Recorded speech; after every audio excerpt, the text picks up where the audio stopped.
The Power of Truth by William George Jordan.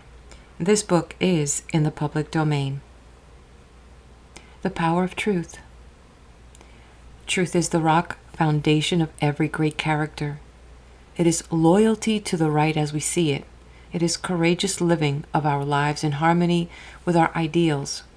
It is always power. Truth ever defies full definition. Like electricity, it can only be explained by noting its manifestation. It is the compass of the soul, the guardian of conscience, the final touchstone of right. Truth is the revelation of the ideal, but it is also an inspiration to realize that ideal, a constant impulse to live it. Lying is one of the oldest vices in the world. It made its debut in the first recorded conversation in history, in a famous interview in the Garden of Eden. Lying is the sacrifice of honor to create a wrong impression. It is masquerading in misfit virtues. Truth can stand alone, for it needs no chaperone or escort. Lies are cowardly, fearsome things that must travel in battalions. They are like a lot of drunken men, one vainly seeking to support another. Lying is the partner and accomplice of all the other vices. It is the cancer of moral degeneracy in any individual life. Truth is the oldest of all the virtues. It antedated man. It lived before there was man to perceive it or to accept it. It is the unchangeable, the constant. Law is the eternal truth of nature, the unity that always produces identical results under identical conditions. When a man discovers a great truth in nature, he has the key to the understanding of a million phenomena.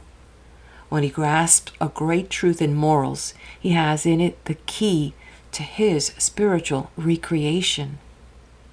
For the individual, there is no such thing as theoretic truth. A great truth that is not absorbed by our whole mind and life and has not become an inseparable part of our living is not a real truth to us.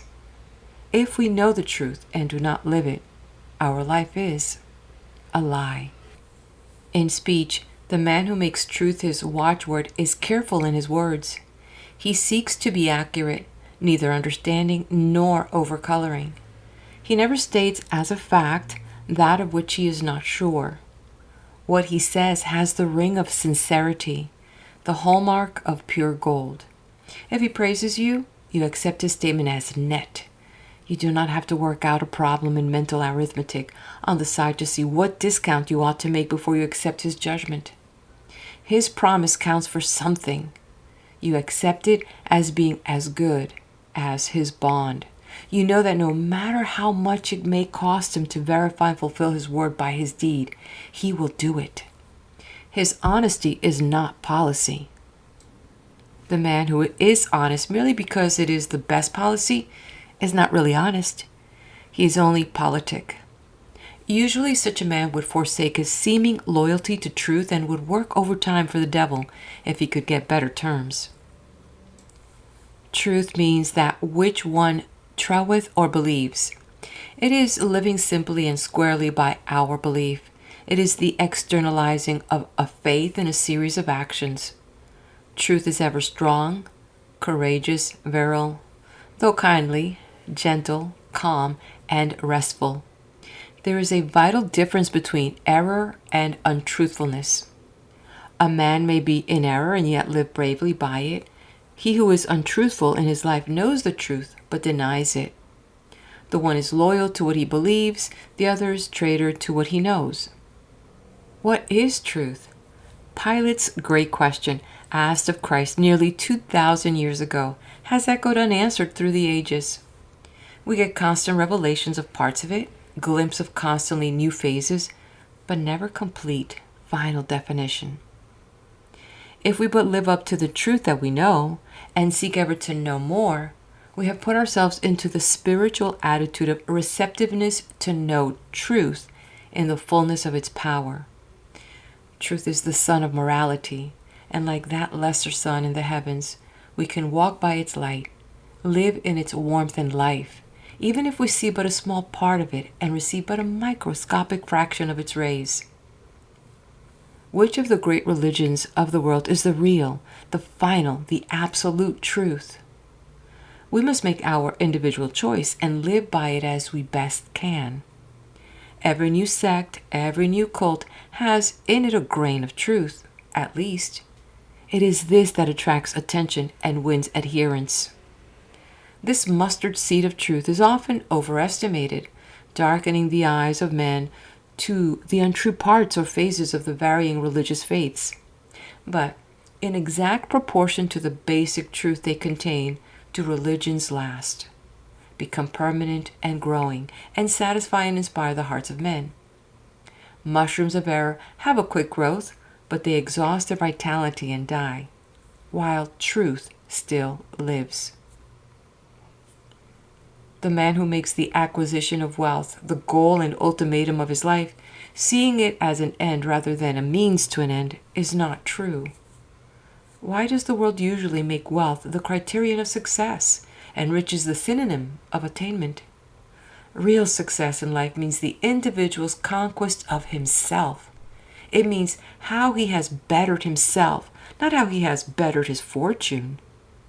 The great question of life is not, what have I, but what am I? Man is usually loyal to what he most desires. The man who lies to save a nickel merely proclaims that he esteems a nickel more than he does his honor. He who sacrifices his ideals, truth and character for mere money or position is weighing his conscience in one pan of a scale against a bag of gold in the other. He is loyal to what he finds the heavier, that which he desires the more, the money. But this is not truth. Truth is the heart's loyalty to abstract right, made manifest in concrete instances. The tradesman who lies, cheats, misleads, and overcharges, and then seeks to square himself with his anemic conscience by saying lying is absolutely necessary to business, is as untrue in his statement as he is in his acts. He justifies himself with the petty defense as the thief who says it is necessary to steal in order to live. The permanent business prosperity of an individual, a city, or a nation rests finally on commercial integrity alone, despite all that the cynics may say, or all the exceptions whose contemporary success may mislead them. It is truth alone that lasts. The politician who is vacillating, temporizing, shifting, constantly trimming his sails to catch every puff of wind of popularity is a trickster who succeeds only until he is found out. A lie may live for a time, truth for all time. A lie never lives by its own vitality. It merely continues to exist because it simulates truth. When it is unmasked, it dies. When each of 4 newspapers in one city puts forth the claim that its circulation is larger than all the others combined, there must be an error somewhere. Where there is untruth, there's always conflict, discrepancy, impossibility. If all the truths of life and experience from the first second of time, or for any section of eternity, were brought together, there would be perfect harmony, perfect accord, union, and unity. But if 2 lies come together, they quarrel and seek to destroy each other. It is in the trifles of daily life that truth should be our constant guide and inspiration. Truth is not a dress suit consecrated to special occasions. It is strong, well-woven, durable, homespun for daily living. The man who forgets his promise is untrue. We rarely lose sight of those promises made to us for our individual benefit. These we regard as checks we always seek to cash at the earliest moment. The miser never forgets where he hides his treasure, says one of the old philosophers. Let us cultivate that sterling honor that holds our word so supreme, so sacred, that to forget it would seem a crime. To deny it would be impossible.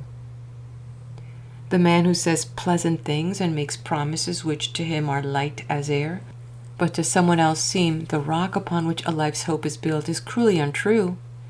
He who does not regard his appointments, carelessly breaking them or ignoring them, is the thoughtless thief of another's time. It reveals selfishness, carelessness, and lacks business morals. It is untrue to the simplest justice of life. Men who split hairs with their conscience, who mislead others by deft, shrewd phrasing, which may be true in letter, yet lying in spirit and designedly uttered to produce a false impression, are untruthful in the most cowardly way. Such men would cheat even in solitaire. Like murderers, they forgive themselves their crime in congratulating themselves on the cleverness of their alibi. The parent who preaches honor to his child and gives false statistics about the child's age to the conductor to save a nickel is not true. The man who keeps his religion in camphor all week and who takes it out only on Sunday is not true. He who seeks to get the highest wages for the least possible amount of service is not true.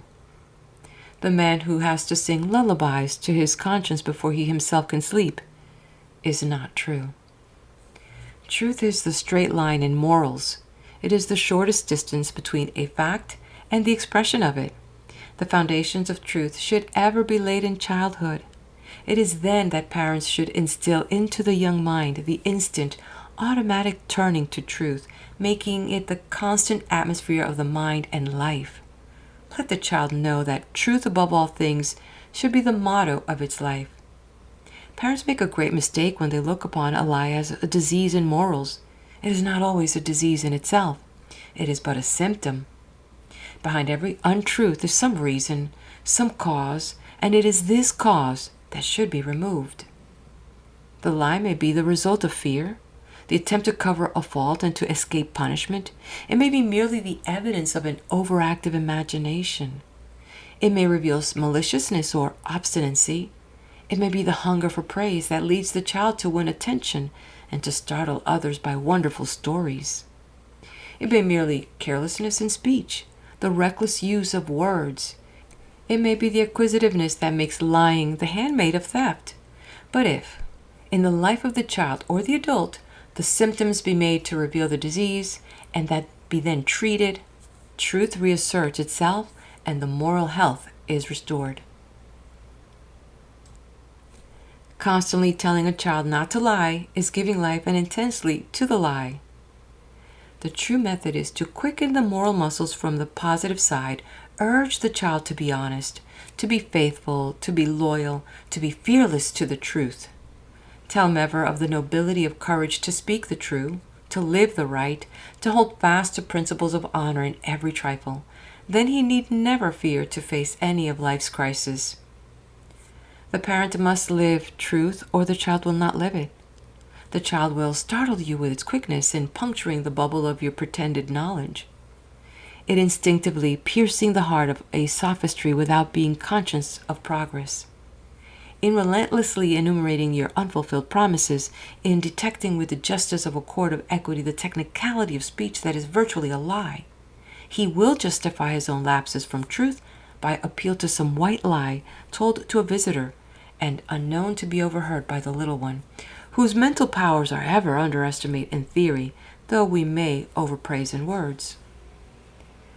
Teach the child in 1,000 ways, directly and indirectly, the power of truth, the beauty of truth, and the sweetness and rest of companionship with truth. And if it be the rock foundation of the child character, as a fact, not as a theory, the future of that child is as fully assured as it is possible for human provision to guarantee. The power of truth in its highest, purest, and most exalted phases stands squarely on 4 basic lines of relation: the love of truth, the search for truth, faith in truth, and work for truth. The love of truth is the cultivated hunger for it in itself and for itself, without any thought of what it may cost, what sacrifices it may entail, what theories or beliefs of a lifetime may be laid desolate. In its supreme phase, this attitude of life is rare, but unless one can begin to put himself into harmony with this view, the individual will only creep in truth, when he might walk bravely. With the love of truth, The individual scorns to do a mean thing, no matter what be the gain, even if the whole world would approve. He would not sacrifice the sanction of his own high standard for any gain. He would not willingly deflect the needle of his thought and act from the true north, as he knows it, by the slightest possible variation. He himself would know of the deflection. That would be enough. What matters is what the world thinks if he have his own disapproval. The man who has a certain religious belief and fears to discuss it, lest it may be proved wrong, is not loyal to his belief. He has but a coward's faithfulness to his prejudices. If he were a lover of truth, he would be willing at any moment to surrender his belief for a higher, better, and truer faith. The man who votes the same ticket in politics year after year without caring for issues, men, or problems, merely voting in a certain way because he always has voted so, is sacrificing loyalty to truth to a weak, mistaken, stubborn attachment to a worn-out precedent. Such a man should stay in his cradle all his life because he spent his early years there. The search for truth means that the individual must not merely follow truth as he sees it, but he must, so far as he can, search to see that he is right. When the Kearsarge was wrecked on the Roncador Reef, the captain was sailing correctly by his chart, but his map was an old one. The sunken reef was not marked down. Loyalty to back number standard means stagnation. In China, they plow today, but they plow with the instrument of 4,000 years ago. The search for truth is the angel of progress, in civilization and in morals. While it makes us bold and aggressive in our own life, it teaches us to be tender and sympathetic with others. Their life may represent a station we have passed in our progress, or one we must seek to reach. We can then congratulate ourselves without condemning them. All the truths of the world are not concentrated in our creed. All the sunshine of the world is not focused on our doorstep. We should ever speak the truth, but only in love and kindness. Truth should ever extend the hand of love, never the hand clenching a bludgeon. Faith in truth is an essential to perfect companionship with truth. The individual must have perfect confidence and assurance of the final triumph of right and order and justice, and believe that all things are evolving toward that divine consummation, no matter how dark and dreary life may seem from day to day. No real success, no lasting happiness can exist except it be found on the rock of truth. The prosperity that is based on lying, deception, and intrigue is only temporary. It cannot last any more than a mushroom can outlive an oak. Like the blind Samson struggling in the temple, the individual whose life is based on trickery always pulls down the supporting columns of his own edifice and perishes in the ruins. No matter what price a man may pay for truth, he is getting it at a bargain. The lying of others can never hurt us long. It always carries with it our exoneration in the end. During the siege of Sebastopol, the Russian shells that threatened to destroy a fort opened a hidden spring of water in the hillside and saved the thirsting people they sought to kill. Work for the interest and advancement of truth is a necessary part of real companionship. If a man has a love of truth, if he searches to find it and has faith in it, even when he cannot find it, will he not work to spread it?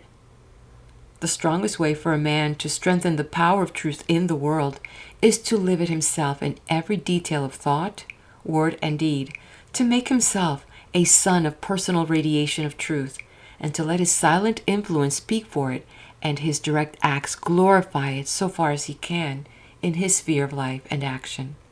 Let him first seek to be before he seeks to teach or to do in any line of moral growth.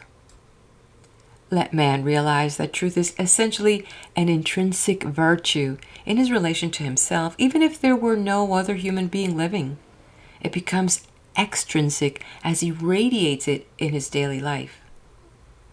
Truth is first, intellectual honesty, the craving to know the right. Second, it is moral honesty, the hunger to live the right. Truth is not a mere absence of the vices. This is only a moral vacuum. Truth is the living, pulsing breathing of virtues of life. Mere refraining from wrongdoing is but keeping the weeds out of the garden of one's life. But this must be followed by positive planting of the seeds of right to secure the flowers of true living. To the negatives of the 10 Commandments must be added the positives of the Beatitudes. The one condemns, the other commends. The one forbids, the other inspires. The one emphasizes the act, the other the spirit behind the act. The whole truth rests not in either, but in both. A man cannot truly believe in God without believing in the final, inevitable triumph of truth. If you have truth on your side, you can pass through the dark valley of slander, misrepresentation, and abuse, undaunted, as though you wore a magic suit of mail that no bullet could enter, no arrow could pierce. You can hold your head high, toss it fearlessly and defiantly, look every man calmly and unflinchingly in the eye, as though you rode a victorious king, returning at the head of your legions with banners waving and lances glistening and bugles filling the air with music. You can feel the great expansive wave of moral health surging through you as the quickened blood courses through the body of him who is gladly, gloriously proud of physical health. You will know that all will come right in the end, that it must come, that error must flee before the great white light of truth, as darkness slinks away into nothingness in the presence of the sunburst. Then, with truth as your guide, your companion, your ally, and inspiration, you tingle with the consciousness of your kinship with the infinite, and all the petty trials, sorrows, and sufferings of life fade away like temporary, harmless visions seen in a dream. End of section.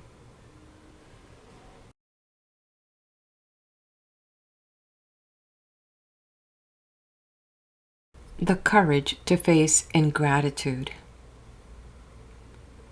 Ingratitude, the most popular sin of humanity, is forgetfulness of the heart.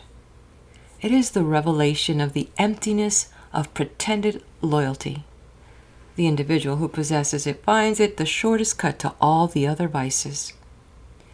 Ingratitude is a crime more despicable than revenge, which is only returning evil for evil, while ingratitude returns evil for good.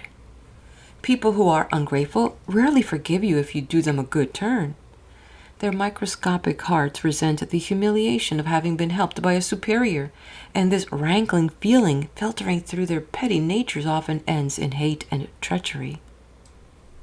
Gratitude is thankfulness expressed in action. It is the instinctive radiation of justice, giving new life and energy to the individual from whom it emanates. It is the heart's recognition of kindness that the lips cannot repay. Gratitude never counts its payments. It realizes that no debt of kindness can ever be outlawed, ever be canceled, ever paid in full. Gratitude ever feels the insignificance of its installments. Ingratitude, the nothingness of the debt. Gratitude is the flowering of a seed of kindness. Ingratitude is the dead inactivity of a seed dropped on a stone. The expectation of gratitude is human. The rising superior to ingratitude is almost divine. To desire recognition of our acts of kindness and to hunger for appreciation and the simple justice of a return of good for good is natural. But man never rises to the dignity of true living until he has the courage that dares to face ingratitude calmly and to pursue his course unchanged when his good works meet with thanklessness or disdain. Man should have only one court of appeals as to his action, not what will be the result, how will it be received, but is it right?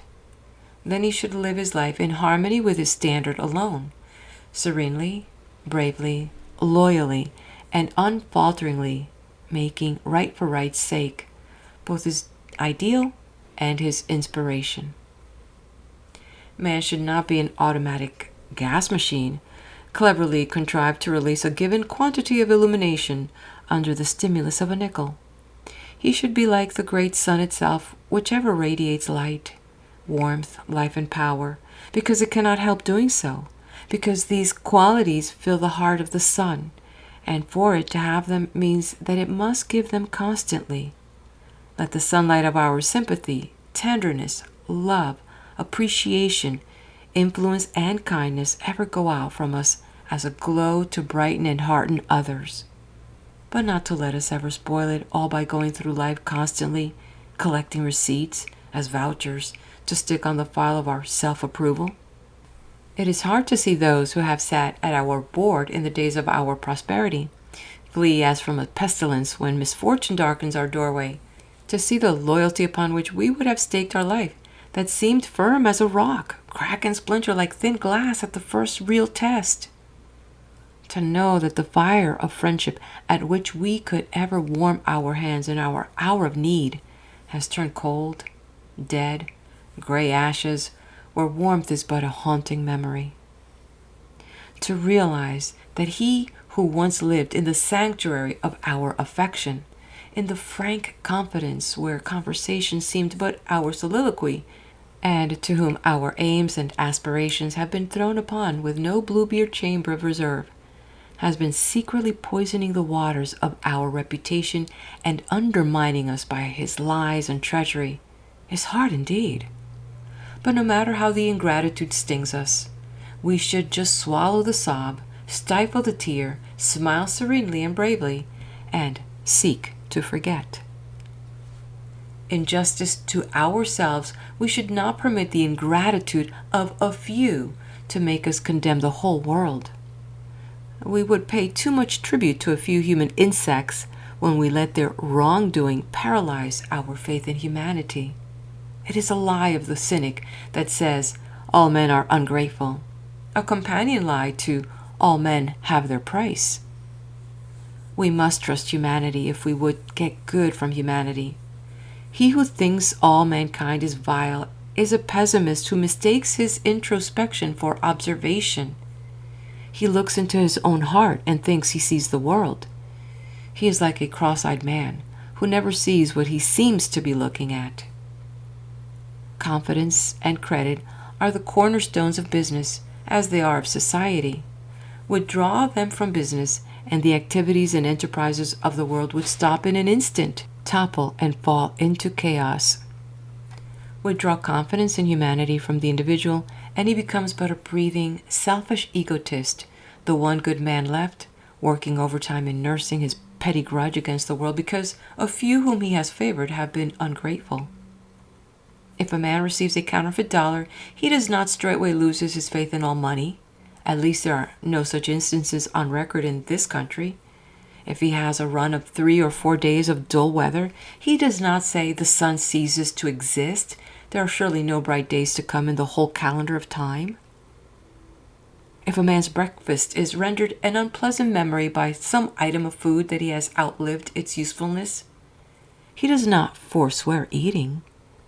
If a man finds under a tree an apple with a suspicious-looking hole on one side, he does not condemn the whole orchard. He simply confines his criticism to that apple. But he who has helped someone who, later, did not pass a good examination on gratitude, says in a voice plaintive with the consciousness of injury, and with a nod of his head that implies the wisdom of Solomon, "I have had my experience. I have learned my lesson. This is the last time I will have faith in any man. I did this for him, and that for him, and now look at the result." Then he unrolls a long schedule of favors, carefully itemized and added up, till it seems the payroll of a great city. He complains of the injustice of one man, yet he is willing to be unjust to the whole world, making it bear the punishment of the wrong of an individual. There is too much vicarious suffering already in this earth of ours without this Lilliputian attempt to extend it by syndicating one man's ingratitude. If one man drinks to excess, it is not absolute justice to send the whole world to jail. The farmer does not expect every seed that he sows in hope and faith to fall on good ground and bring forth its harvest. He is perfectly certain that this will not be so, cannot be. He is counting on the final outcome of many seeds, on the harvest of all, rather than on the harvest of one. If you really want gratitude and must have it, be willing to make many men your debtors. The more unselfish, charitable, and exalted the life and mission of the individual, the larger will be the number of instances of ingratitude that must be met and vanquished. The 30 years of Christ's life was a tragedy of ingratitudes. Ingratitude is manifest in 3 degrees of intensity in the world. He knew them all in numberless bitter instances.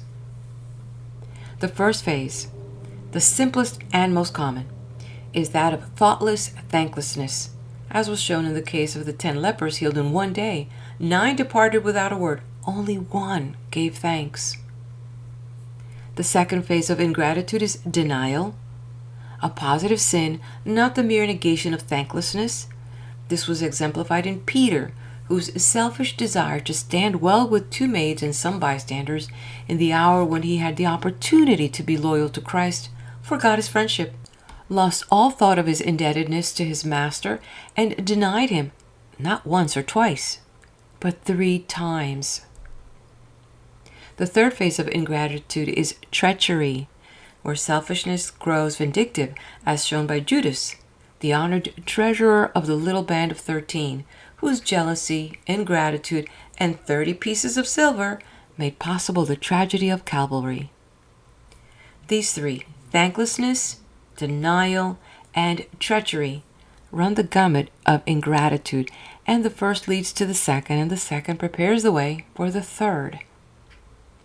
We must ever tower high above dependence on human gratitude, or we can do nothing really great, nothing truly noble. The expectation of gratitude is the alloy of an otherwise virtuous act. It ever dulls the edge of even our best actions. Most persons look at gratitude as a protective tariff on virtues. The man who is weakened in well-doing by the ingratitude of others is serving God on a salary basis. He is a hired soldier, not a volunteer. He should be honest enough to see that he is working for a reward. Like a child, he is being good for a bonus. He is really regarding his kindness and his other expressions of goodness as moral stock he is willing to hold only so long as they pay dividends. There is in such living always a touch of the pose. It is waiting for the applause of the gallery. We must let the consciousness of doing right, of living up to our ideals, be our reward and stimulus, or life will become to us but a series of failures, sorrows, and disappointments. Much of the seeming ingratitude in life comes from our magnifying of our own acts, our minifying of the acts of others. We may have overestimated the importance of something that we have done. It may have been most trivial, purely incidental, yet the marvelous working of the loom of time brought out great and unexpected results to the recipient of our favor. We often feel that wondrous gratitude is due us, though we were in no wise the inspiration of the success we survey with such a feeling of pride. A chance introduction given by us on the street may, through an infinity of circumstances, make our friend a millionaire. Thanks may be due to us for the introduction, and perhaps not even that, for it might have been unavoidable. But surely we err when we expect him to be meekly grateful to us for his subsequent millions. The essence of truest kindness lies in the grace with which it is performed. Some men seem to discount all gratitude, almost make it impossible by the way in which they grant favors. They make you feel so small, so mean, so inferior. Your cheeks burn with indignation in the acceptance of the boon you seek at their hands. You feel it is like a bone thrown at a dog, instead of the quick, sympathetic graciousness that forestalls your explanations and waves your thanks with a smile, the pleasure of one friend who has been favored with the opportunity to be of service to another. The man who makes another feel like an insect reclining on a red-hot stove while he is receiving a favor has no right to expect future gratitude. He should feel satisfied if he receives forgiveness. Let us forget the good deeds we have done by making them seem small in comparison with the greater things we are doing and the still greater acts we hope to do. This is true generosity and will develop gratitude in the soul of him who has been helped, unless he is so petrified in selfishness as to make it impossible. But constantly reminding a man of the favors he has received from you almost cancels the debt. The care of the statistics should be his privilege. You are usurping his prerogative when you recall them. Merely because it has been our good fortune to be able to serve someone, we should not act as if we held a mortgage on his immortality and expect him to swing the censer of adulation forever in our presence. That which often seems to us to be ingratitude may be merely our own ignorance of the subtle phases of human nature.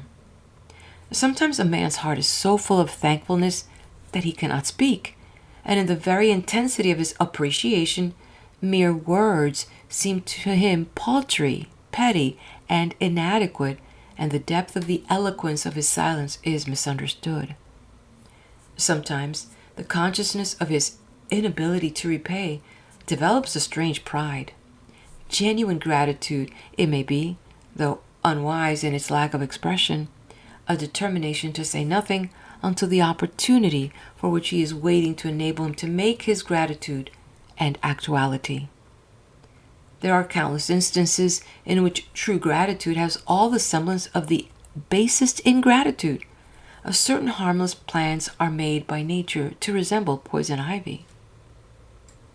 Ingratitude is someone's protest that you are no longer necessary to him. It is often the expression of rebellion at the discontinuance of favors. People are rarely ungrateful until they have exhausted their assessments. Profuse expressions of gratitude do not cancel an indebtedness any more than a promissory note settles an account. It is a beginning, not a finality. Gratitude that is extravagant in words is usually economical in all other expression. No good act performed in the world ever dies.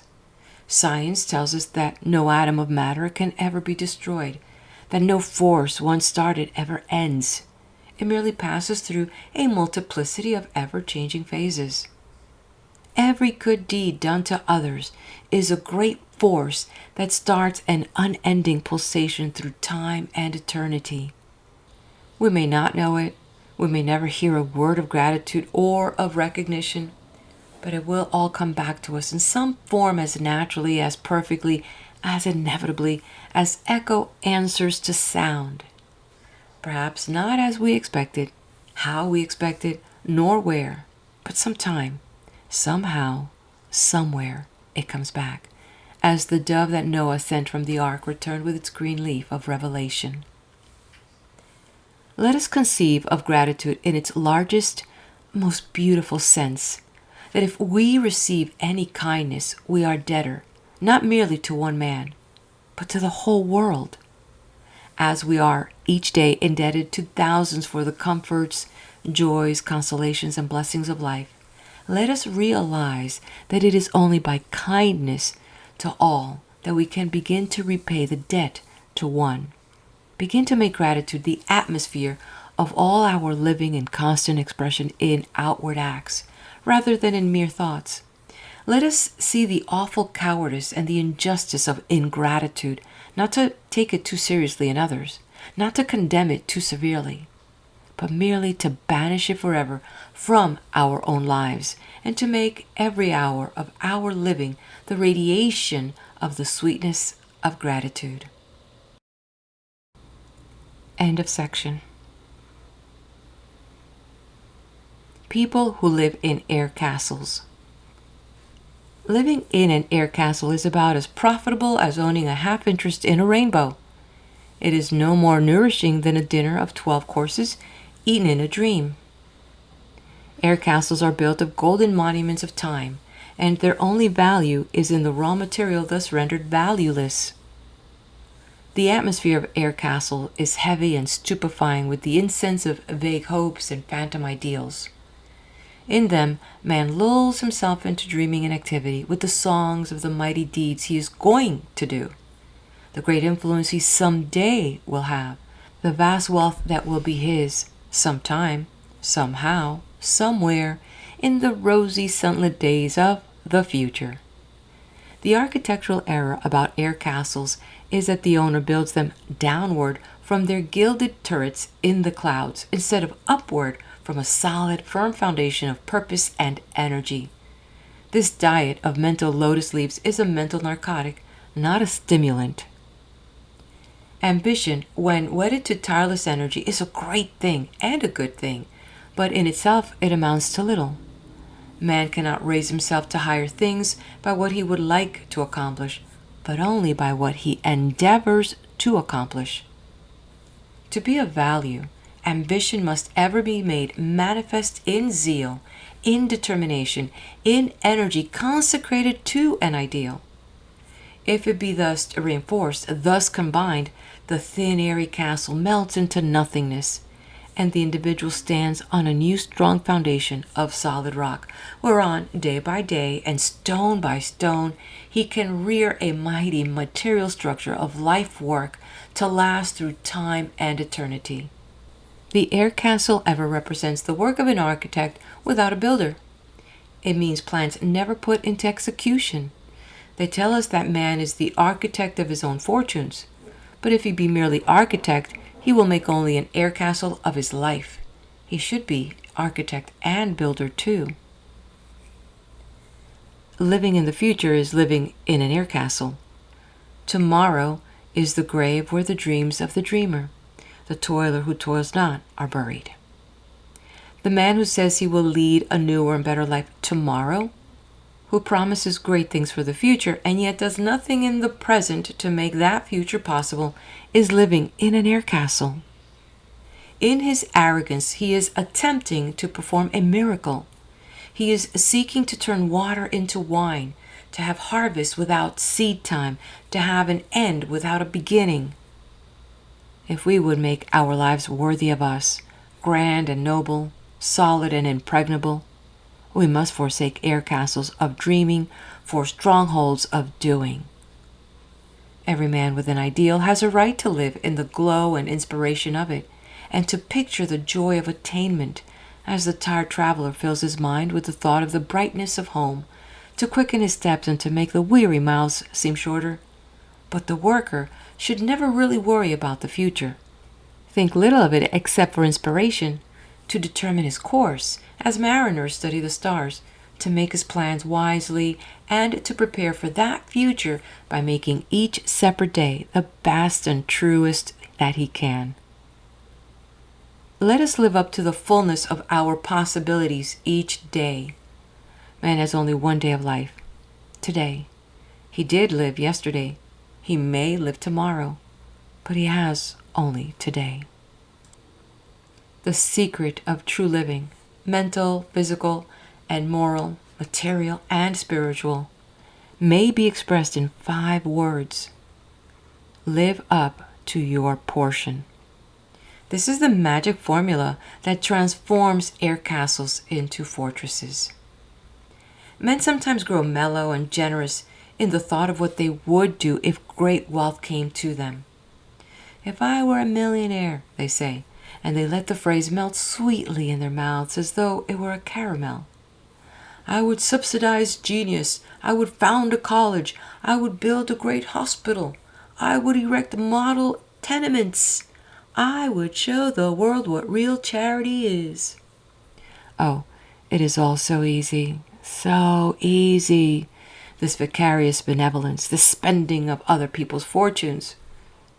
Few of us, according to the latest statistics, have 1 million, but we all have something. Some part of it. Are we living up to our portion? Are we generous with what we have? The man who is selfish with $1,000 will not develop angelic wings of generosity when his million comes. If the generous spirit be a reality with the individual, instead of an empty boast, he will every hour find opportunity to make it manifest. The radiation of kindness need not be expressed in money at all. It may be shown in a smile of human interest, a glow of sympathy, a word of fellowship with the sorrowing and the struggling, an instinctive outstretching of a helping hand to one in need. No man living is so poor that he cannot evidence his spirit of benevolence toward his fellow man. It may assume that rare and wondrously beautiful phase of divine charity in realizing how often a motive is misrepresented in the act, how sin, sorrow, and suffering have warped and disguised latent good, in substituting a word of gentle tolerance for some cheap tinsel of shabby cynicism that pretends to be wit. If we are not rich enough to give cold hard cash, let us at least be too rich to give cold hard words. Let us leave our air castles of vague self-adulation for so wisely spending millions we have never seen, and rise to the dignity of living up to the full proportion of our possessions, no matter how slight they may be. Let us fill the world around us with love, brightness, sweetness, gentleness, helpfulness, courage, and sympathy, as they were the only legal tender, and we were Monte Cristos with untold treasures of such gold ever at our call. Let us cease saying, if I were, and say ever, I am. Let us stop living in the subjunctive mood and begin to live in the indicative. The one great defense of humanity against the charge of unfulfilled duties is lack of time. The constant clamoring for time would be pathetic were it not for the fact that most individuals throw away more of it than they use. Time is the only really valuable possession of man, for without it every power within him would cease to exist. Yet he recklessly squanders his great treasure as if it were valueless. The wealth of the whole world could not buy 1 second of time. Yet society assassins dare to say in public that they have been killing time. The time fallacy has put more people into air castles than all other causes combined. Life is only time. Eternity is only more time. Immortality is merely man's right to live through unending time. If I had a library, I would read, is the weak plaint of some other tenant of an air castle. If a man does not read the 2 or 3 good books in his possession or accessible to him, he would not read if he had the British Museum brought to his bedside, and the British Army delegated to continual service in handing him books from the shelves.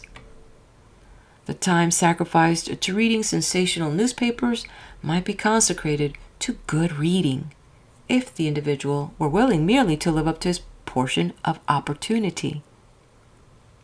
The man who longs for some crisis in life, wherein he may show mighty courage, while he is expending no portion of that courage in bearing bravely the petty trials, sorrows, and disappointments of daily life, is living in an air castle. He is just a sparrow looking enviously at the mountain crags where the hardy eagle builds her nest, and dreaming of being a great bird like that, perhaps even daring in a patronizing way to criticize her method of flight and to plume himself with the medals he could win for flying if he only would. It is the day-by-day heroism that vitalizes all of man's power in an emergency, that gives him confidence that when need comes, he will and must be ready. The air castle typifies any delusion or folly that makes man forsake real living for an idle, vague existence. Living in air castles means that a man sees life in a wrong perspective. He permits his lower self to dominate his higher self. He who should tower as a mighty conqueror over the human weakness, sin, and folly that threaten to destroy his better nature, binds upon his own wrist the manacles of habit that hold him a slave. He loses the crown of his kinship because he sells his royal birthright for temporary ease and comfort and the showy things of the world, sacrificing so much that is best in him for mere wealth, success, position, or the plaudits of the world. He forsakes the throne of individuality of the air castle of delusion. The man who wraps himself in the Napoleonic cloak of his egotism, hypnotizing himself into believing that he is superior to all other men, that the opera glasses of the universe are focused upon him, and that he treads the stage alone, had better wake up. He is living in an air castle. He who, like Narcissus, falls in love with his own reflection and thinks he has a monopoly of the great work of the world, whose conceit rises from him like the smoke from the magic bottle of the genie and spreads till it shuts out and conceals the universe, is living in an air castle. The man who believes that all humanity is united in conspiracy against him who feels that in life is the hardest in all the world and lets the cares, sorrows, and trials that come to us all eclipse the glorious sun of his happiness, darkening his eyes to his privileges and his blessings, is living in an air castle. The woman who thinks the most beautiful creature in the world is seen in her mirror, and who exchanges her queenly heritage of noble living for the shams, jealousies, follies, frivolities, and pretenses of society, is living in an air castle. The man who makes wealth his God instead of his servant, who is determined to get rich, rich at any cost, and who is willing to sacrifice honesty, honor, loyalty, character, family, everything he should hold dear for the sake of a mere stack of money bags, is, despite his robes of ermine, only a rich pauper living in an air castle. The man of ultra-conservatism, the victim of false content, who has no plans, no ideals, no aspirations beyond the dull round of daily duties in which he moves like a goldfish in a globe, is often vain enough to boast of his lack of progressiveness in cheap, shop-worn phrases from those whom he permits to do his thinking for him. He does not realize that faithfulness to his duties, in its highest sense, means the constant aiming at the performance of higher duties, living up, so far as can be, to the maximum of one's possibilities, not resigningly plodding along at the minimum. A piece of machinery will do this, but real men never seek to rise to higher uses. Such a man is living in an air castle. With patronizing contempt, he scorns the man of earnest, thoughtful purpose, who sees his goal far before him, but is willing to pay an honest price to attain it, content to work day by day unceasingly, through storm and stress, and sunshine and shadow, with sublime confidence that nature is storing up every stroke of his effort, that, though times often seem dark and progress but slight, results must come if he have but courage to fight bravely to the end. This man does not live in an air castle. He is but battling with destiny for the possession of his heritage, and is strengthened in character by his struggle, even though all that he desires may not be fully awarded him. The man who permits regret for past misdeeds or sorrow for lost opportunities to keep him from recreating a proud future from the new days committed to his care is losing much of the glory of living. He is repudiating the manna of new life given each new day, merely because he misused the manna of years ago. He is doubly unwise because he has the wisdom of his past experience and does not profit by it, merely because of a technicality of useless, morbid regret. He is living in an air castle. The man who spends his time lamenting the fortune he once had, or the fame that has taken its winged flight into oblivion, frittering away his golden hours, erecting new monuments in the cemetery of his past achievements and his former greatness, making what he was ever plead apology for what he is, lives in an air castle. To the world and to the individual, a single egg of new hope and determination, with its wondrous potency of new life, is greater than 1,000 nests full of eggs of dead dreams or unrealized ambitions. Whatever keeps a man from living his best, truest, and highest life now, in the indicative present, if it be something that he himself places as an obstacle in his own path of progress and development, is to him an air castle. Some men live in the air castle of indolence, others in the air castle of dissipation, of pride, of avarice, of deception, of bigotry, of worry, of intemperance, of injustice, of intolerance, of procrastination, of lying, of selfishness, or of some other mental or moral characteristic that withdraws them from the real duties and privileges of living. Let us find out what is the air castle in which we individually spend most of our time, and we can then begin a recreation of ourselves. The bondage of the air castle must be fought nobly and untiringly. As man spends his hours and his days and his weeks in an air castle, he finds that the delicate gossamer-like strands and lines of the phantom structure gradually become less and less airy. They begin to grow firm and firmer, strengthening with the years until at last solid walls hem him in.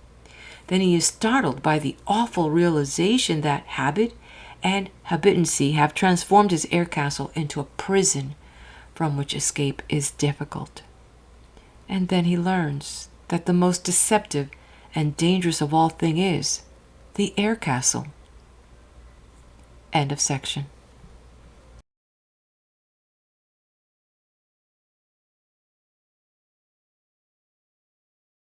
Swords and Scabbards. It is the custom of grateful states and nations to present swords as tokens of highest honor to the victorious leaders of their armies and navies. The sword presented to Admiral Clay by the people of Philadelphia at the close of America's war with Spain cost over $3,500, the greater part of which was spent on the jewels and decorations on the scabbard. A little more than half a century ago, when General Winfield Scott, for whom Admiral Clay was named, received a beautiful sword from the state of Louisiana, he was asked how it pleased him. "It is a very fine sword indeed," he said, "but there's one thing about it I would have preferred different. The inscription should be on the blade, not on the scabbard. The scabbard may be taken from us, the sword never." The world spends too much time, money, and energy on the scabbard of life, too little on the sword. The scabbard represents outside show, vanity, and display. The sword, intrinsic worth.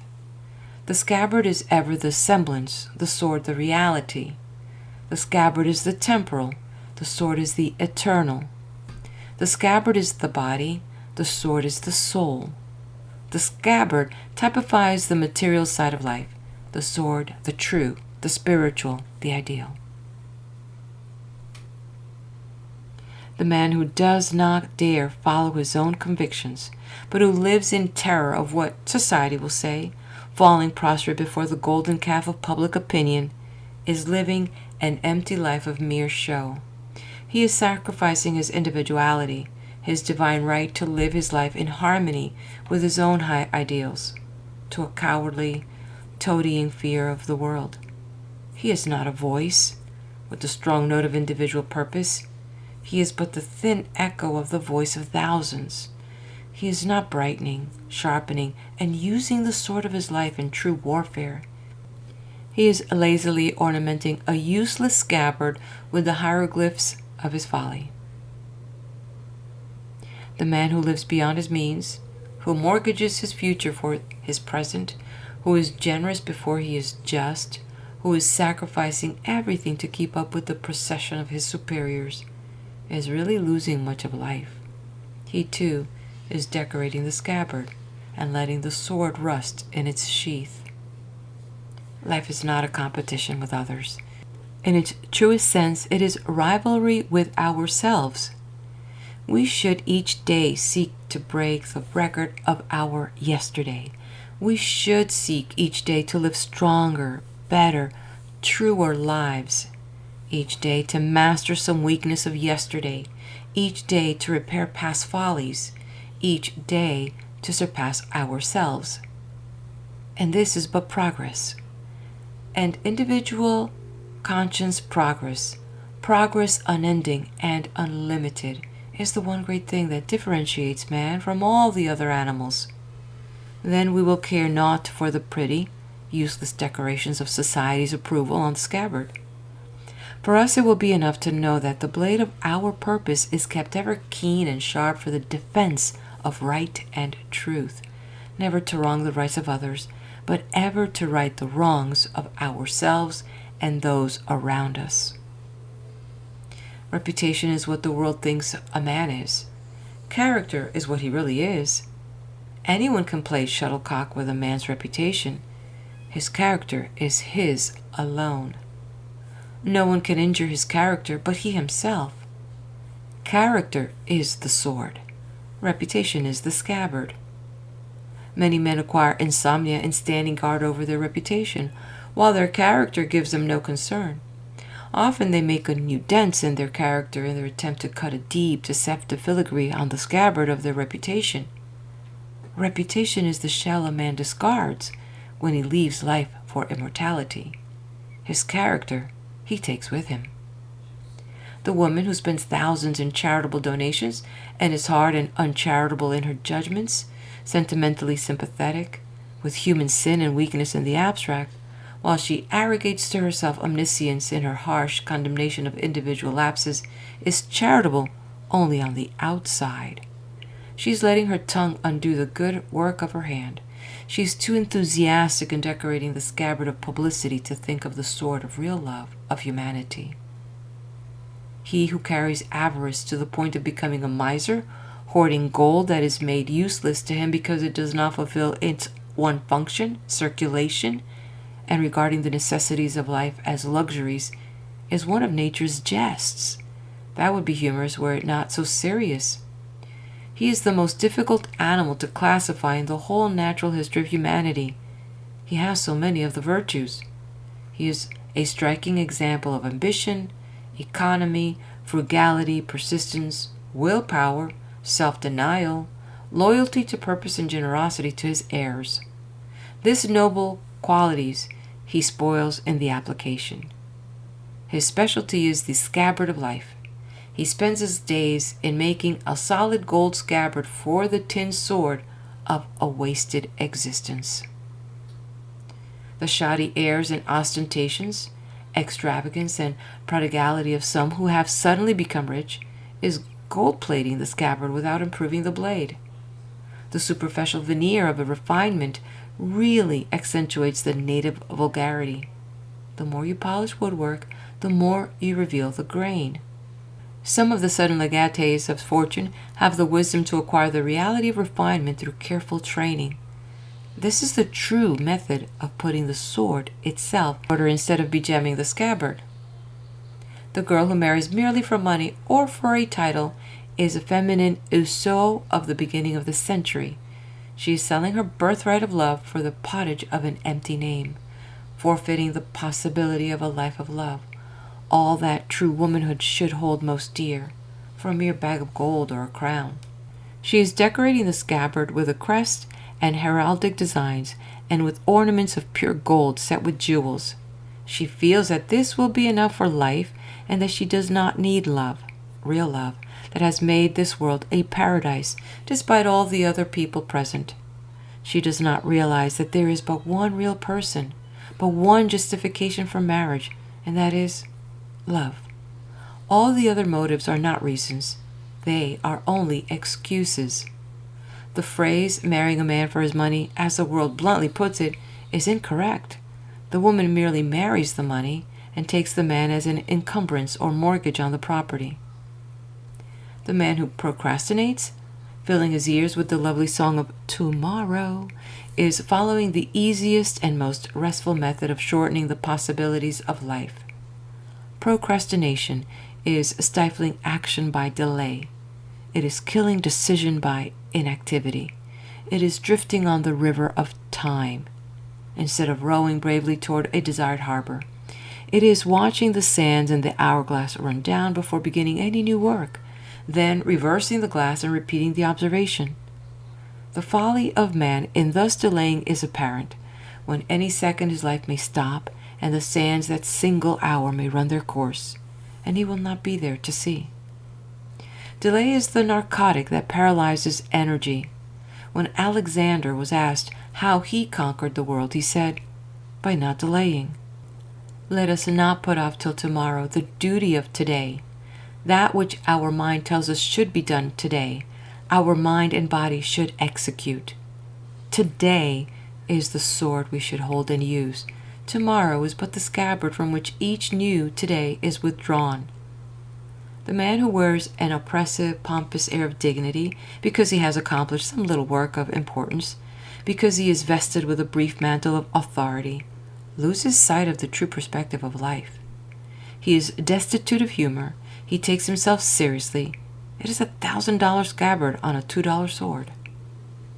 The man who is guilty of envy is the victim of the oldest vice in the history of the world, the meanest and most despicable of human traits.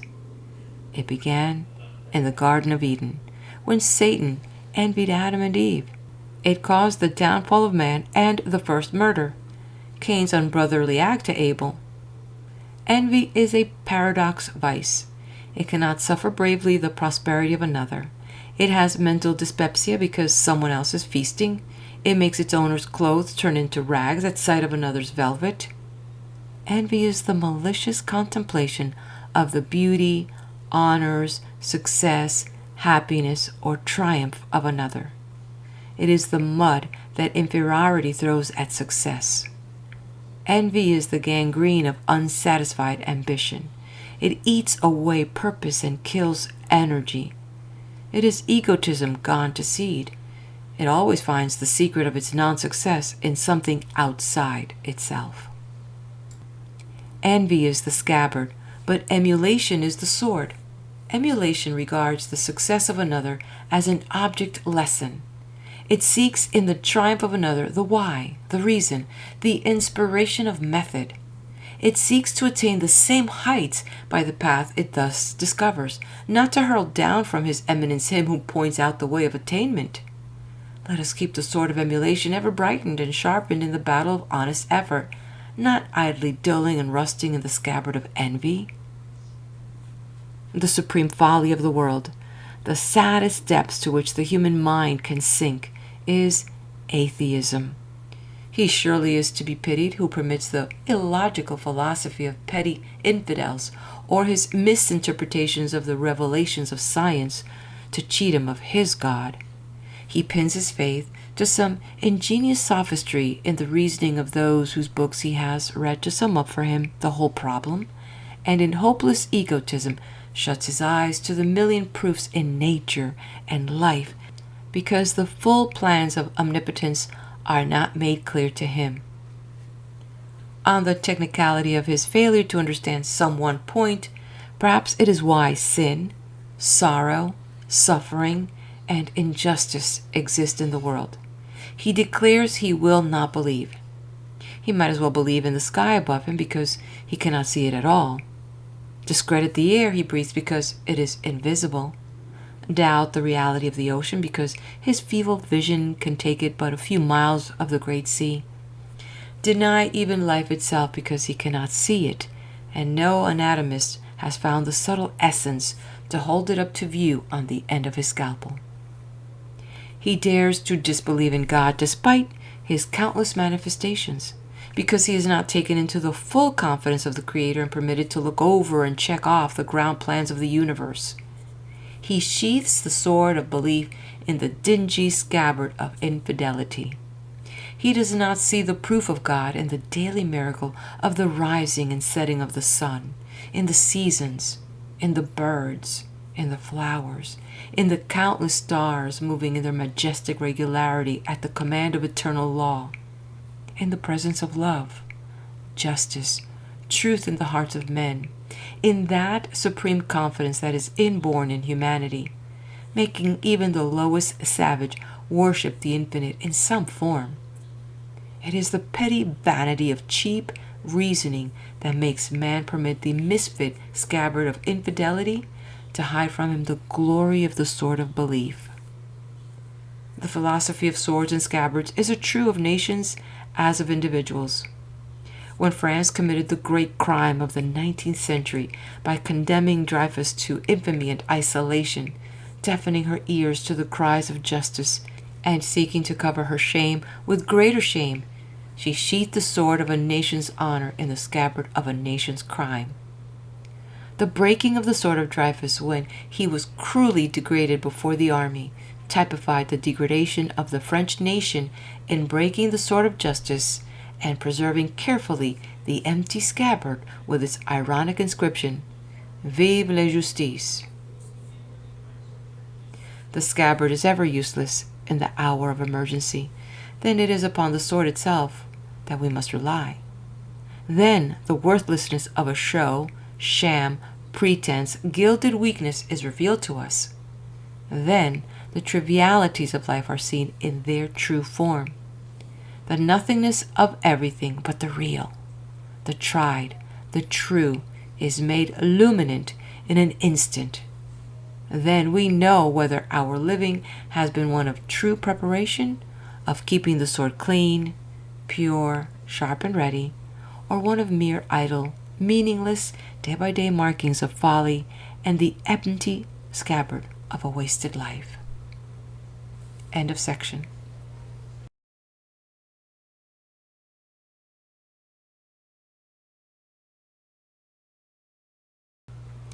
The Conquest of the Preventable. This world would be a delightful place to live in if it were not for the people. They really cause all the trouble. Man's worst enemy is always man. He began to throw the responsibility of his transgressions on someone else in the Garden of Eden, and he has been doing it so ever since. The greater part of the pain, sorrow, and misery in life is purely a human invention, yet man, with cowardly irreverence, dares to throw the responsibility on God. It comes through breaking laws natural, physical, civic, mental, or moral.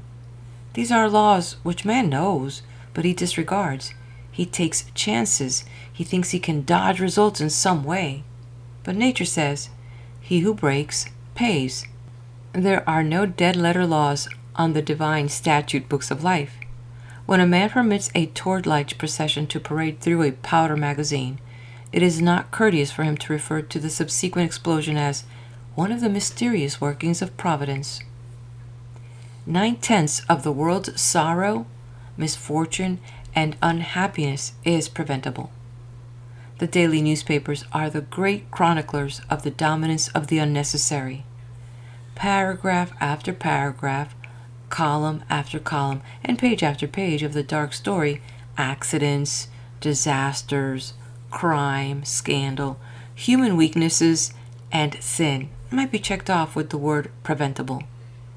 In each instance, were our information full enough, our analysis keen enough, we could trace each back to its cause, to the weakness or the wrong from which it emanated. Sometimes it is carelessness, inattention, neglect of duty, avarice, anger, jealousy, dissipation, betrayal of trust, selfishness, hypocrisy, revenge, dishonesty, any one of 100 phases of the preventable. That which can be prevented should be prevented. It all rests with the individual. The preventable exists in 3 degrees.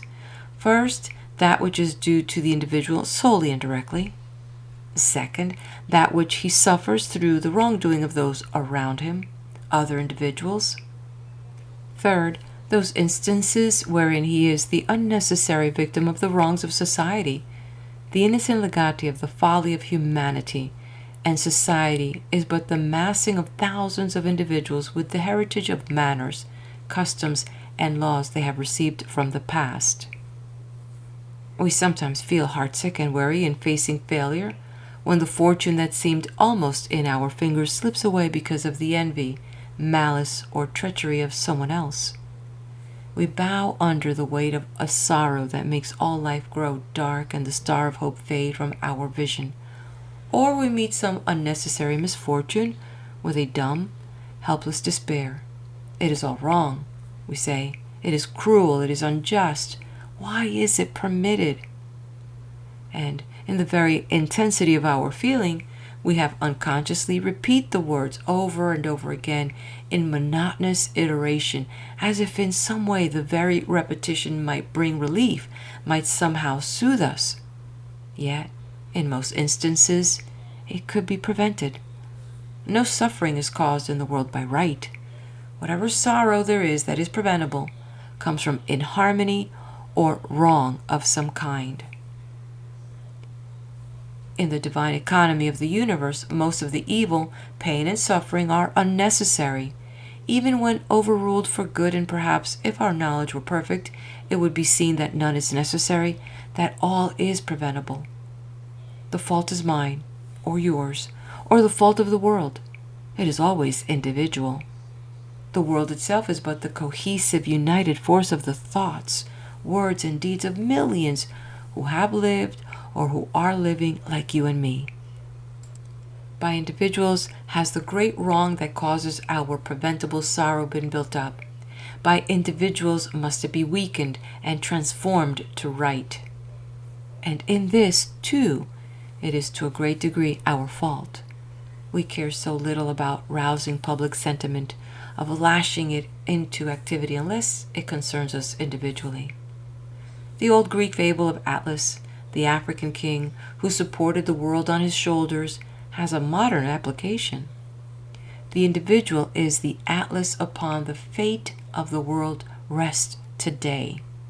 Let each individual do his best, and the result is foreordained. It is but a matter of the unconquerable massing of the units. Let each individual bear his part as faithfully as though all the responsibility rested on him, yet as calmly, as gently, and as unworried as though all the responsibility rested on others. Most accidents are preventable, as at Balaclava someone has blundered. One of the great disasters of the 19th century was the Johnstown flood, where the bursting of a dam caused the loss of more than 6,000 lives. The flood was not a mere accident, it was a crime.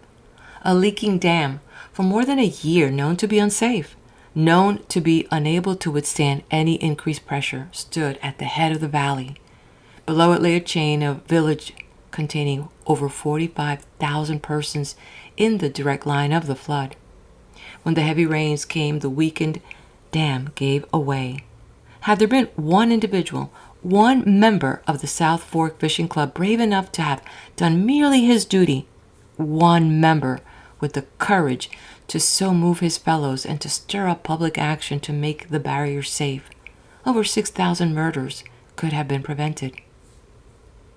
When a tired engineer, sleepy from overwork, can no longer cheat nature of her needed rest, and drowsing for a moment on his cab, fails to see the red signal light of danger or to heed the exploding of the warning torpedo, the wreck that follows is not chargeable to the Almighty.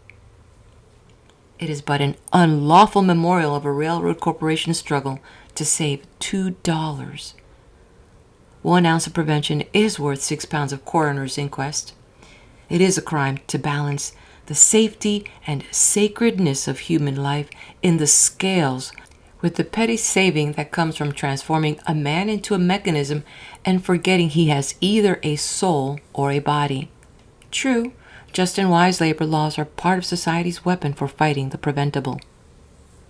When a terrible fire makes a city desolate and a nation mourn, the investigation that follows usually shows that a little human foresight could have prevented it, or at least lessened the horror of it all.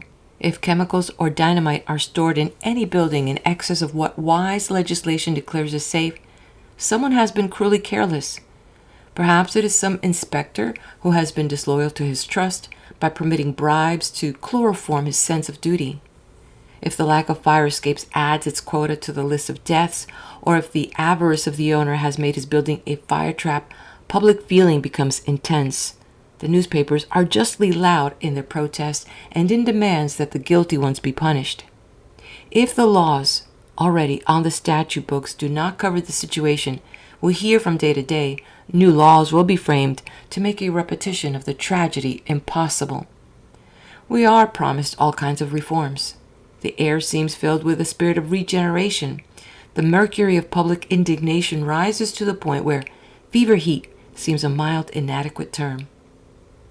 Then, as the horror begins to fade in the perspective of the past, men go quietly back to their own personal cares and duties, and the mighty wave of righteous protest that threatens so much dies in gentle lapping on the shore.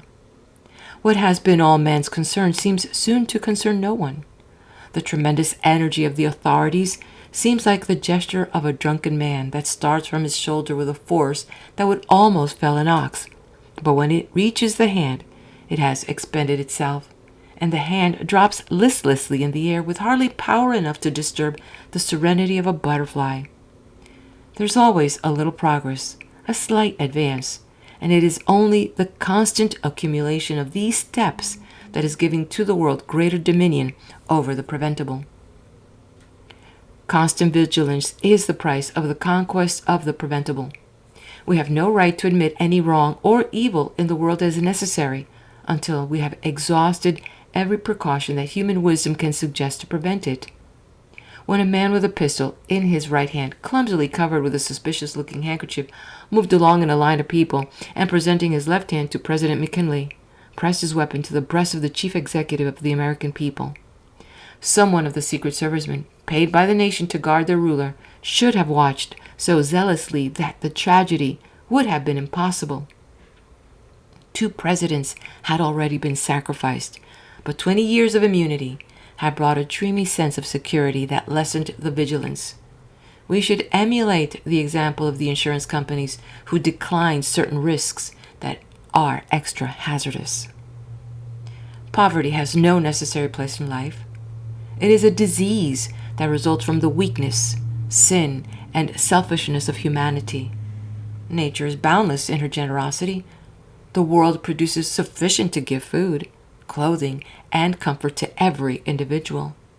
Poverty is preventable.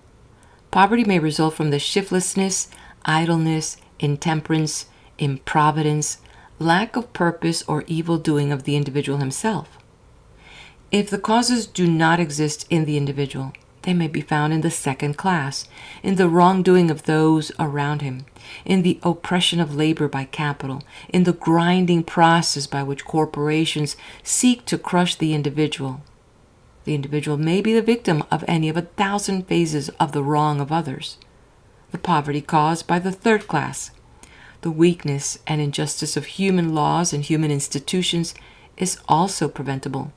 But to reach the cause requires time and united heroic effort of all individuals.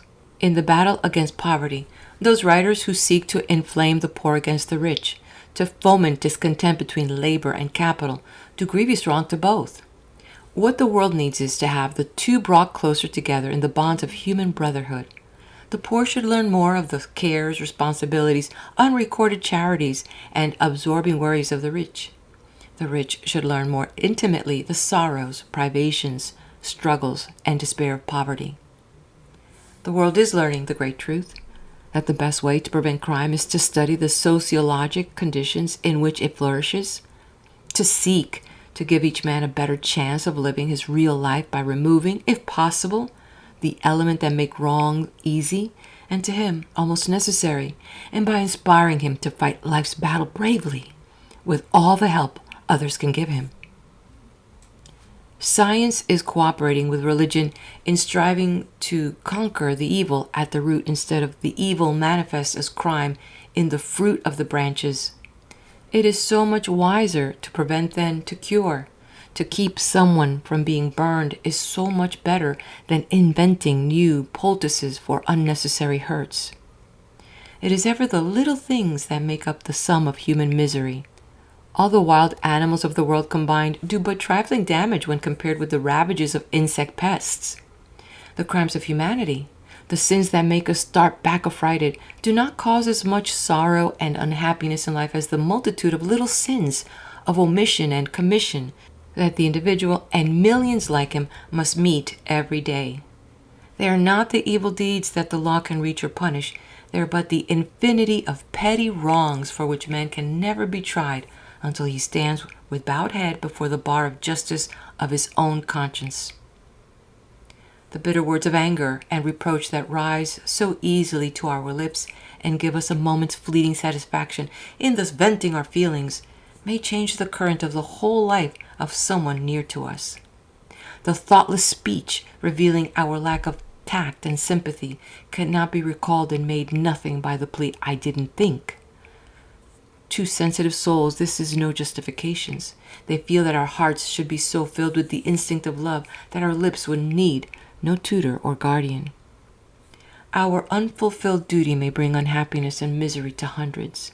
The dressmaker's bill that a rich woman may toss lightly aside, as being an affair of no moment, to be settled at her serene pleasure, may bring sorrow, privation, or even failure to her debtor, and through her to a long chain of others. The result, if seen in all its stern reality, seems out of all proportion to the cause. There are places in the Alps where great masses of snow are so lightly poised that even the report of a gun might start a vibration that would dislodge an avalanche and send it on its death mission into the valley. The individual who would live his life to the best that is within him must seek each moment one of influence for good. He must set before him as one of his ideals to be progressively realized in each day of his living, If I cannot accomplish great deeds in the world, I will do all the good I can by the faithful performance of the duties that come to my hand and being ever ready for all opportunities, and I will consecrate myself to the conquest of the preventable. Let the individual say each day as he rises new created to face a new life, "Today, no one in the world shall suffer because I live. I will be kind, considerate, careful in thought and speech and act. I will seek to discover the element that weakens me as a power in the world and that keeps me from living up to the fullness of my possibility. That weakness I will master today. I will conquer it at any cost." When any failure or sorrow comes to the individual, he should be glad if he can prove to himself that it was his fault, for then he has the remedy in his own hands. Lying, intrigue, jealousy are never remedies that can prevent an evil. They postpone it merely to augment it. They are merely deferring payment of debt which has to be met later, with compound interest. It is like trying to put out a fire by pouring kerosene on the flames. Jealousy in the beginning is but a thought. In the end, it may mean the gallows. Selfishness often assumes seemingly harmless guises, yet it is the foundation of the world's unhappiness. Disloyalty may seem to be a rare quality, but society is saturated with it. Judas acquired his reputation because of his proficiency in it. Sympathy, which should be the atmosphere of every individual, is rare as human charity. The world is suffering from an oversupply of unnecessary evils created by man. They should be made luxuries. The man could dispense with them. The world needs societies formed of members pledged to the individual conquest of preventable pain and sorrow. The individual has no right that runs counter to the right of anyone else. There are no solo parts in the eternal music of life. Each must pour out his life in duo with every other. Every moment must be one of choice, of good or of evil. Which will the individual choose? His life will be his answer. Let him dedicate his life to making the world around him brighter, sweeter, and better. And by his conquest of preventable pain and sorrow, he will day by day get fuller revelation of the glory of the possibilities of individual living, and come nearer and nearer to the realization of his ideals. End of section.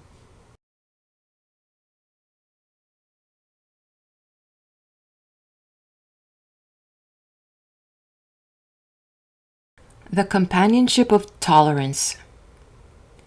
Intolerance is part of the unnecessary friction of life. It is prejudice on the warpath. Intolerance acknowledges only one side of any question, its own. It is the assumption of a monopoly in thinking, the attitude of the man who believes he has a corner on wisdom and truth in some phase of life. Tolerance is calm, generous respect for the opinions of others, even of one's enemies. It recognizes the right of every man to think his own thoughts, to live his own life, to be himself in all things, so long as he does not run counter to the rights of others. It means giving to others the same freedom that we ourselves crave. Tolerance is silent justice blended with sympathy. If he who is tolerant desires to show to others the truth as he sees it, he seeks with gentleness and deference to point out the way in which he has found peace and certainty and rest. He tries to raise them to the recognition of higher ideals as he has found them inspiring. He endeavors in a spirit of love and comradeship with humanity to lead others rather than to drive them, to persuade and convince rather than to overawe and eclipse. Tolerance does not use the battering ram of argument or the club of sarcasm or the rapier of ridicule in discussing the weaknesses or wrongs of individuals. It may lash or scourge the evil of an age, but it is kind and tender with the individual. It may flay the sin, but not the sinner. Tolerance makes the individual regard truth as higher than personal opinion. It teaches him to live with the windows of his life open towards the east, to catch the first rays of the sunlight of truth, no matter from whom it comes, and to realize that the faith that he so harshly condemns may have the truth he desires if he would only look into it and test it before he repudiates it so cavalierly. The world of ours is growing better, more tolerant and liberal.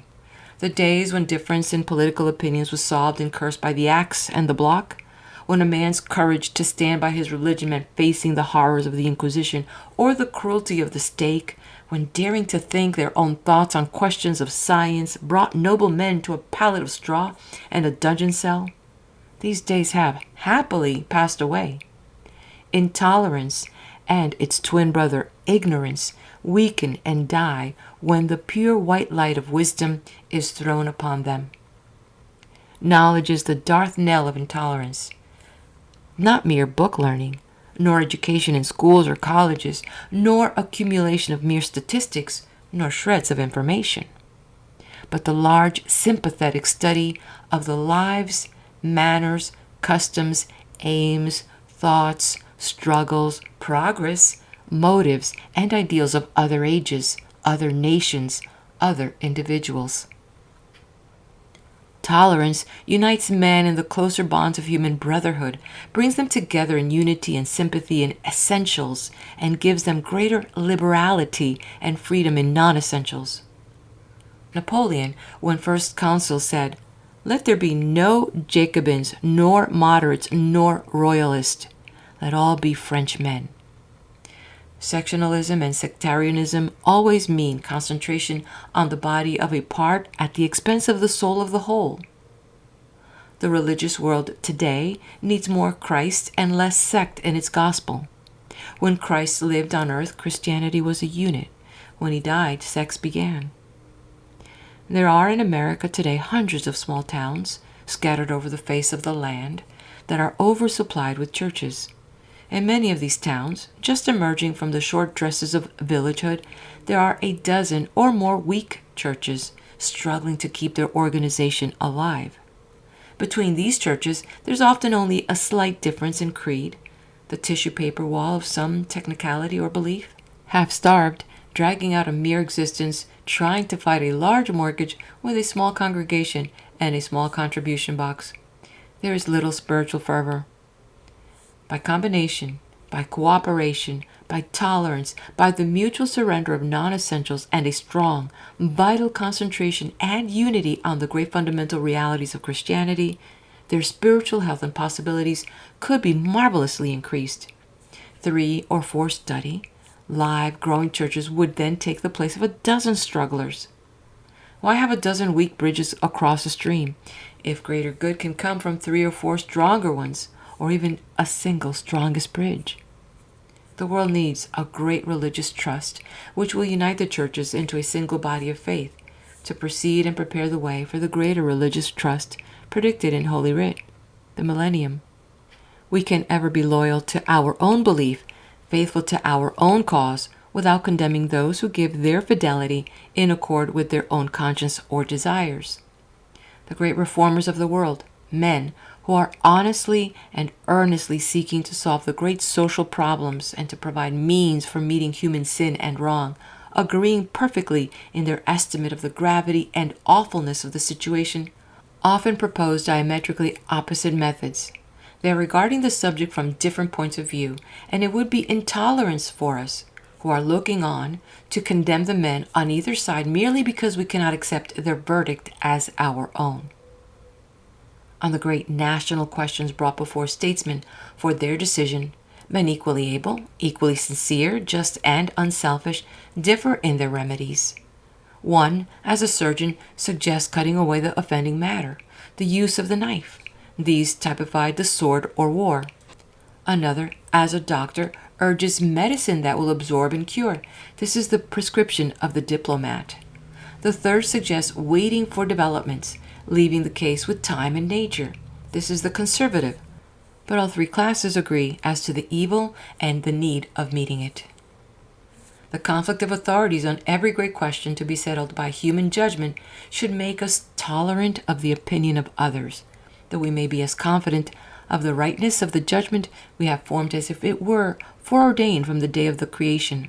But if we receive any new light that makes us see clearer, let us change at once without that foolish consistency of some natures that continue to use last year's almanac as a guide to this year's eclipses. Tolerance is ever progressive. Intolerance believes it is born with the peculiar talent for managing the affairs of others, without any knowledge of the details, better than the men themselves, who are giving their life's thought to the vital questions. Intolerance is the voice of the Pharisee still crying through the ages and proclaiming his infallibility. Let us not seek to fit the whole world with shoes from our individual last. If we think that all music ceased to be written from Wagner laid down the pen, let us not condemn those who find enjoyment in light opera. Perhaps they may some time rise to our heights of artistic appreciation and learn the proper parts to applaud. If their lighter music satisfies their souls, is our Wagner doing more for us? It is not fair to take from a child its rag doll in order to raise it to the appreciation of the Venus de Milo. The rag doll is its Venus. It may require a long series of increasingly better dolls to lead it to realize the beauties of the marble woman of Melos. Intolerance makes its great mistakes in measuring the needs of others from its own standpoint. Intolerance ignores the personal equation in life. What would be an excellent book for a man of 40 might be worse than useless for a boy of 13. The line of activity in life that we would choose as our highest dream of bliss, as our paradise, might, if forced on another, be to him worse than the after-death fate of the wicked, according to the old-fashioned theologians. What would be a great acceptable breakfast for a sparrow would be a very poor meal for an elephant. When we sit in solemn judgment of the acts and characters of those around us and condemn them with the easy nonchalance of our ignorance, yet with the assumption of omniscience, we reveal our intolerance. Tolerance ever leads us to recognize and respect the differences in the natures of those who are near to us, to make allowance for differences in training, in opportunities, in ideals, in motives, in taste, in opinions, in temperance, and in feelings. Intolerance seeks to live other people's lives for them. Sympathy helps us to live their lives with them. We must accept humanity with all its weakness, sin, and folly, and seek to make the best of it, just as humanity must accept us. We learn this lesson as we grow older, and with the increase of our knowledge of the world, we see how much happier life would have been for us and for others if we had been more tolerant, more charitable, more generous. No one in the world is absolutely perfect. If he were, he would probably be translated from earth to heaven, as was Elijah of old, without waiting for the sprouting of wings or the passport of death. It is a hard lesson for youth to learn. We must realize, as the old college professor said to his class of students, bowed with the consciousness of their wisdom, no one of us is infallible. No, not even the youngest. Let us accept the little failings of those around us as we accept facts in nature, and make the best of them as we accept the hard shells of nuts, the skin of fruits, the shadow that always accompanies light. These are not absolute faults. They're often but individual peculiarities. Intolerance sees the mote in its neighbor's eye as larger than the beam in its own. Instead of concentrating our thought on the one weak spot in a character, let us seek to find some good quality that offsets it, just as a credit may more than cancel a debt on a ledger account. Let us not constantly speak of roses having thorns. Let us be thankful that the thorns have roses. In nature there are both thorns and prickles, thorns in the cuticle or covering of the twig. There are thorns in character that reveal an internal inharmony that can be controlled only from within. There are also prickles, which are merely peculiarities of temperament, that the eye of tolerance may overlook and the finger of charity can gently remove.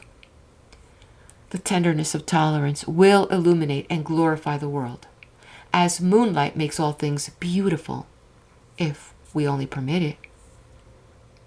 Measuring a man by his weakness alone is unjust. This little frailty may be but a small mortgage on a large estate, and it is narrow and petty to judge by the mortgage on a character. Let us consider the equity, the excess of the real value over the claim against it. unless we sympathetically seek to discover the motive behind the act, to see the circumstances that inspired a course of living, the target at which a man is aiming. Our snap condemnations are but arrogant and egotistic expressions of our intolerance. All things must be studied relatively instead of absolutely. The hour hand on a clock does just as valuable work as the minute hand, even though it is shorter and seems to do only 1/12 as much. Intolerance in the home circle shows itself in over-discipline, in an atmosphere of severity heavy with prohibitions. The home becomes a place strewn with "please keep off the grass" signs. It means the suppression of individuality, the breaking of the wills of children instead of their development and direction. It is the foolish attempt to mold them from the outside, as a potter does clay. The higher conception is the wise training that helps the child to help himself in his own growth. Parents often forget their own youth. They do not sympathize with their children in their need of pleasure, of dress, of companionship.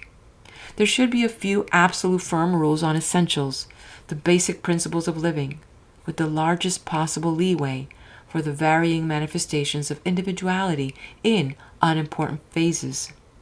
Confidence, sympathy, love, and trust would generate a spirit of tolerance and sweetness that would work marvels. Intolerance converts live, natural children into prigs of counterfeit virtue and irritatingly good automatons of obedience. Tolerance is a state of mutual concessions. In the family life, there should be this constant reciprocity of independence, this mutual forbearance. It is the instinctive recognition of the sacredness of individuality, the right of each to live his own life as best he can. When we set ourselves up as dictators to tyrannize over the thoughts, words, and act of others, we are sacrificing the kingly power of influence with which we may help others, for the petty triumph of tyranny which repels and loses them. Perhaps one reason why the sons of great and good men so often go astray is that the earnestness, strength, and virtue of the father, exacting strict obedience to the letter of the law, kills the appreciation of the spirit of it, breeding an intolerance that forces submission under which the fire of protest and rebellion is smoldering, ready to burst into flame at the first breath of freedom.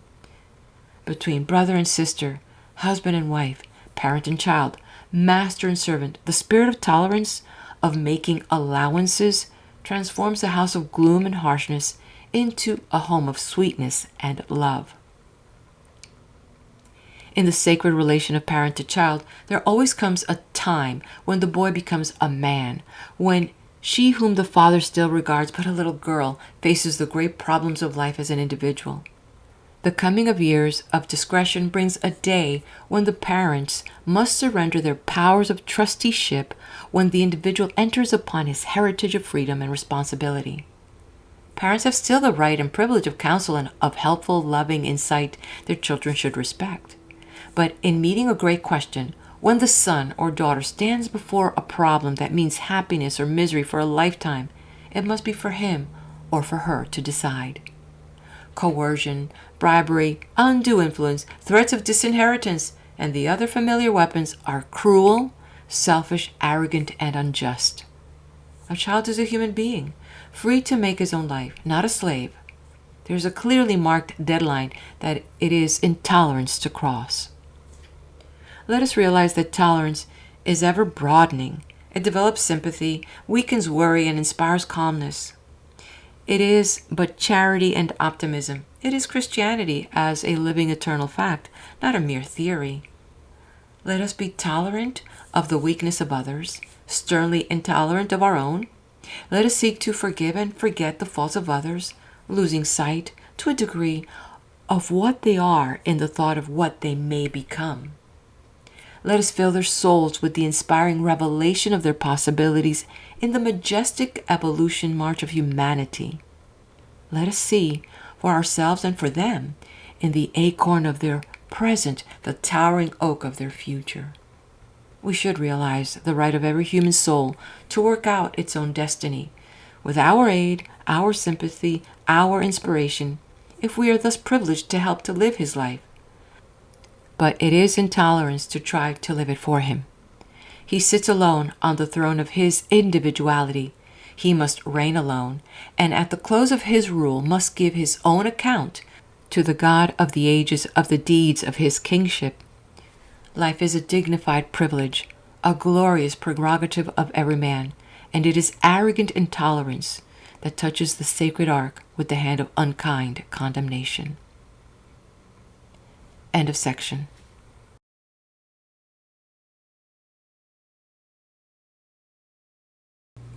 The things that come too late. Time seems a grim old humorist with a fondness for afterthoughts. The things that come too late are part of his sarcasm. Each generation is engaged in correcting the errors of its predecessors and in supplying new blunders for its own posterity to set right. Each generation bequeaths to its successor its wisdom and its folly, its wealth of knowledge and its debts of error and failure. The things that come too late thus mean only the delayed payments on old debts. They mean that the world is growing wiser and better, truer, nobler, and more just. It is emerging from the dark shadows of error into the sunshine of truth and justice.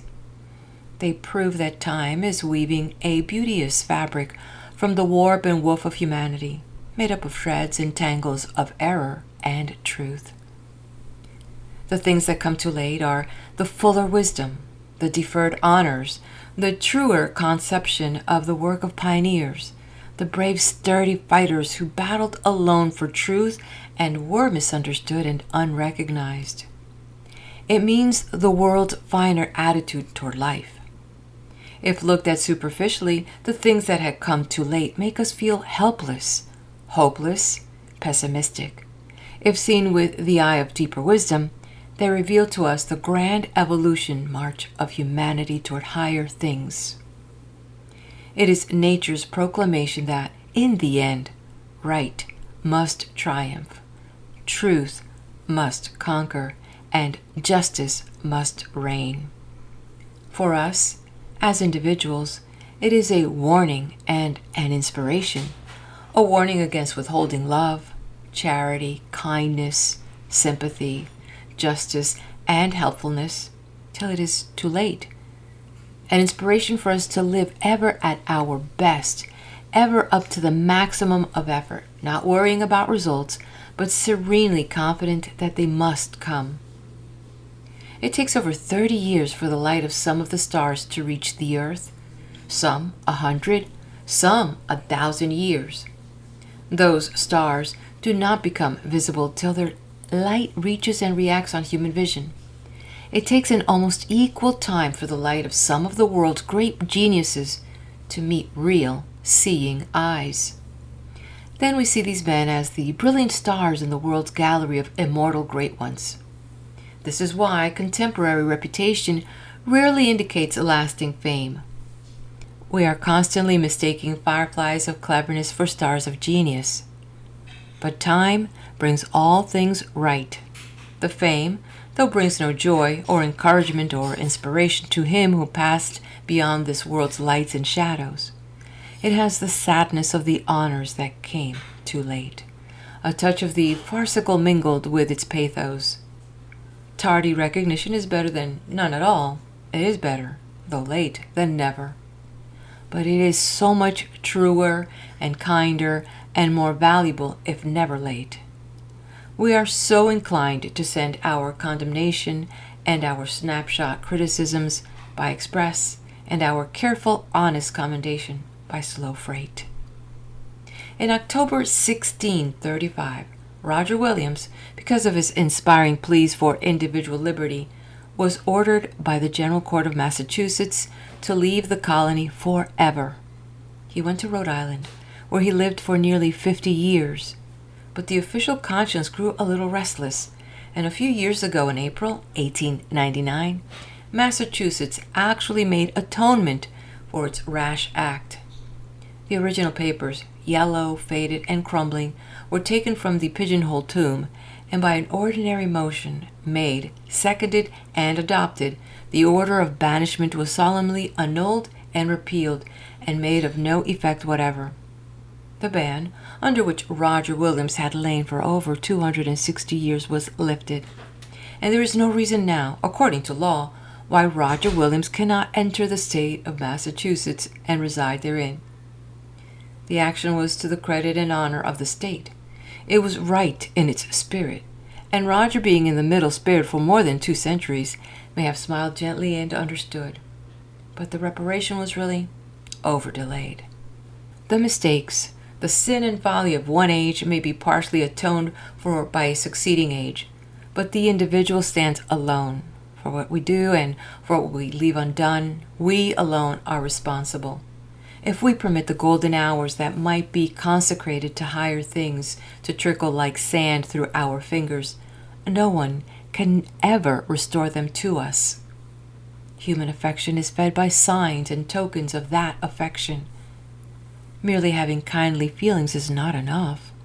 They should be made manifest in action. The parched earth is not refreshed by the mere fact of water in the clouds. It is only when the blessing of rain actually descends that it awakens to new life. We are so ready to say, "He knows how much I think of him," and to assume that as a fitting substitute for expression, we may know that the sun is shining somewhere and still shiver for lack of its glow and warmth. Love should be constantly made evident in little acts of thoughtfulness, words of sweetness and appreciation, smiles and handclasps of esteem. It should be shown to be a loving reality instead of a memory by patience, forbearance, courtesy, and kindness. This theory of presumed confidence in the persistence of affection is one of the sad phases of married life. We should have roses of love, ever blooming, ever breathing perfume, instead of dried roses pressed in the family Bible, merely for reference, as a memorial of what was, instead of guarantee of what is. Matrimony too often shuts the door of life and leaves sentiment, consideration, and chivalry on the outside. The feeling may possibly be still alive, but it does not reveal itself rightly. The rhymed poetry of loving has changed to blank verse and later into dull prose. As the boy said of his father, "He's a Christian, but he's not working much at it now." Love without manifestation does not feed the heart any more than a locked bread box feeds the body. It does not illuminate and brighten the round of daily duties any more than an unlit lamp lightens a room. There is often such a craving in the heart of a husband or a wife for expression in words of human love and tenderness that they are welcomed no matter from what source they may come. If there were more courtships continued after marriage, the work of the divorce courts would be greatly lessened. This realization is often one of the things that come too late. There are more people in this world hungering for kindness, sympathy, comradeship, and love than are hungering for bread. We often refrain from giving a hearty word of encouragement, praise, or congratulation to someone, even where we recognize that our feelings are known, for fear of making him conceited or overconfident. Let us tear down these dikes of reserve, these walls of petty repression, and let in the flood of our feelings. There have been few monuments reared to the memory of those who have failed in life because of overpraise. There is more chiseled flattery on tombstones than was ever heard in life by the dead those stones now guard. Man does not ask for flattery. He does not long for fulsome praise. He wants the honest, ringing sound of recognition of what he has done, fair appreciation of what he is doing, and sympathy with what he is striving to do. Why is it that death makes us suddenly conscious of 100 virtues in a man who seemed commonplace and faulty in life? Then we speak as though an angel had been living in our town for years, and we had suddenly discovered him. If he could only have heard these words while living, if he could have discounted the eulogies at, say, even 60%, they would have been an inspiration to him when weary, worn, and worried by the problems of living. But now the ears are stilled to all earthly music, And even if they could hear our praise, the words would be but useless messengers of love that came too late. It is right to speak well of the dead, to remember their strength and to forget their weakness, and to render to their memory the expressions of honor, justice, love, and sorrow that fill our hearts. But it is the living, ever the living, that need it most. The dead have passed beyond the helpfulness. Our wildest cries of agony and regret bring no answering echo from the silences of the unknown. Those who are facing the battle of life, still seeking bravely to do and to be, they need our help, our companionship, our love, all that is best in us. Better is the smallest flower placed in our warm, living hands than mountains of roses banked round our casket. If we have failed in our expression to the dead, the deep sense of our sorrow and the instinctive rush of feeling proclaim the vacuum of duty we now seek to fill, too late. But there is one atonement that is not too late.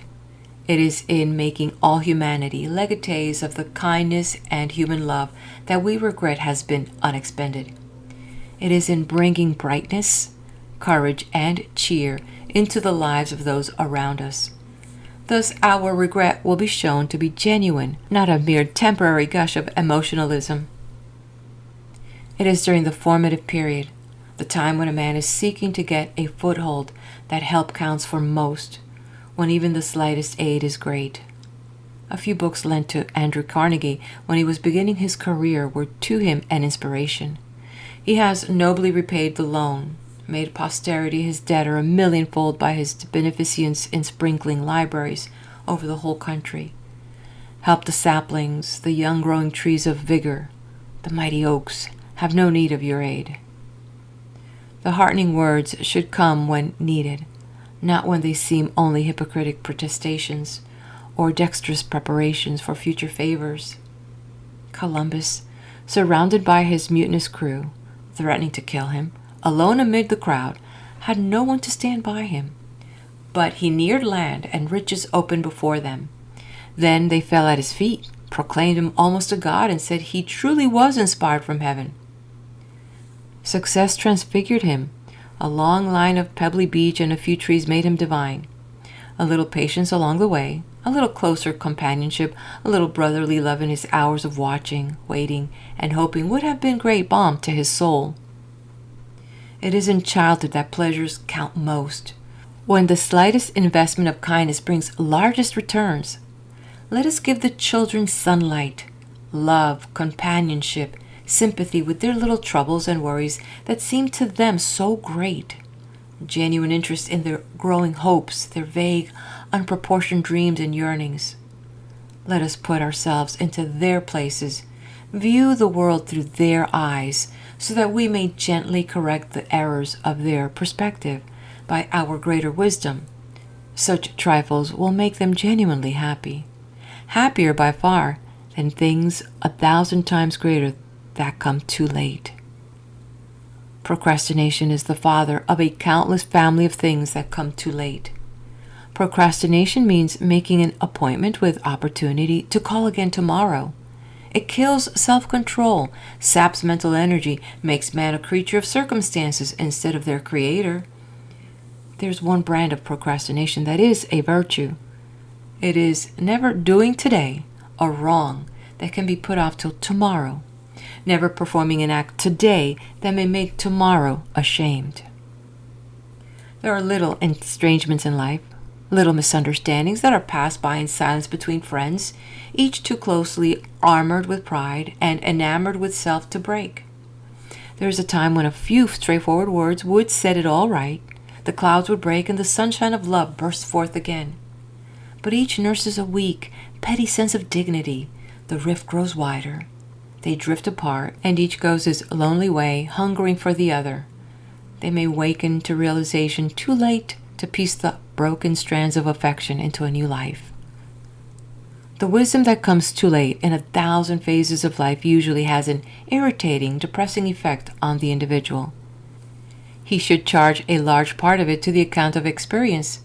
If no wisdom came too late, there would be no experience. It means, after all, only that we are wiser today than we were yesterday, that we see all things in truer relation, that our pathway of life has been illuminated. The world is prone to judge by results. It is glad to be a stockholder in our success and prosperity, but it too often avoids the assessments of sympathy and understanding. The man who pulls against the stream may have but a stanch 2 or 3 to help. When the tide turns and his craft swiftens a course and he is carried along without effort, he finds boat hurrying to him from all directions as he had suddenly woke up and found himself in a regatta. The help then comes too late. He does not need it. He himself must then guard against the temptation of cynicism and coldness and selfishness. Then he should realize and determine that what he terms the way of the world shall not be his way, that he will not be too late with his stimulus to others who have struggled bravely as he has done, but who being less strong may drop the oars in despair for the lack of stimulus of even a friendly word of heartening in a crisis. The old song of jury philosophy says, "The mill will never grind again with the water that is past." Why should the mill expect to use the same water over and over? That water may now be merrily turning mill wheels further down the valley, continuing without ceasing its good work. It is folly to think so much of the water that is past. Think more of the great stream that is ever flowing on. Use that as best you can, and when it has passed, you will be glad that it came, and be satisfied with its service. Time is a mighty stream that comes each day with unending flow. To think of this water of past time with such regret that it shuts our eyes to the mighty river of the present is sheer folly. Let us make the best we can of today in the best preparation for tomorrow. Then even the things that come too late will be new revelations of wisdom to use in the present now before us and in the future we are forming. End of section.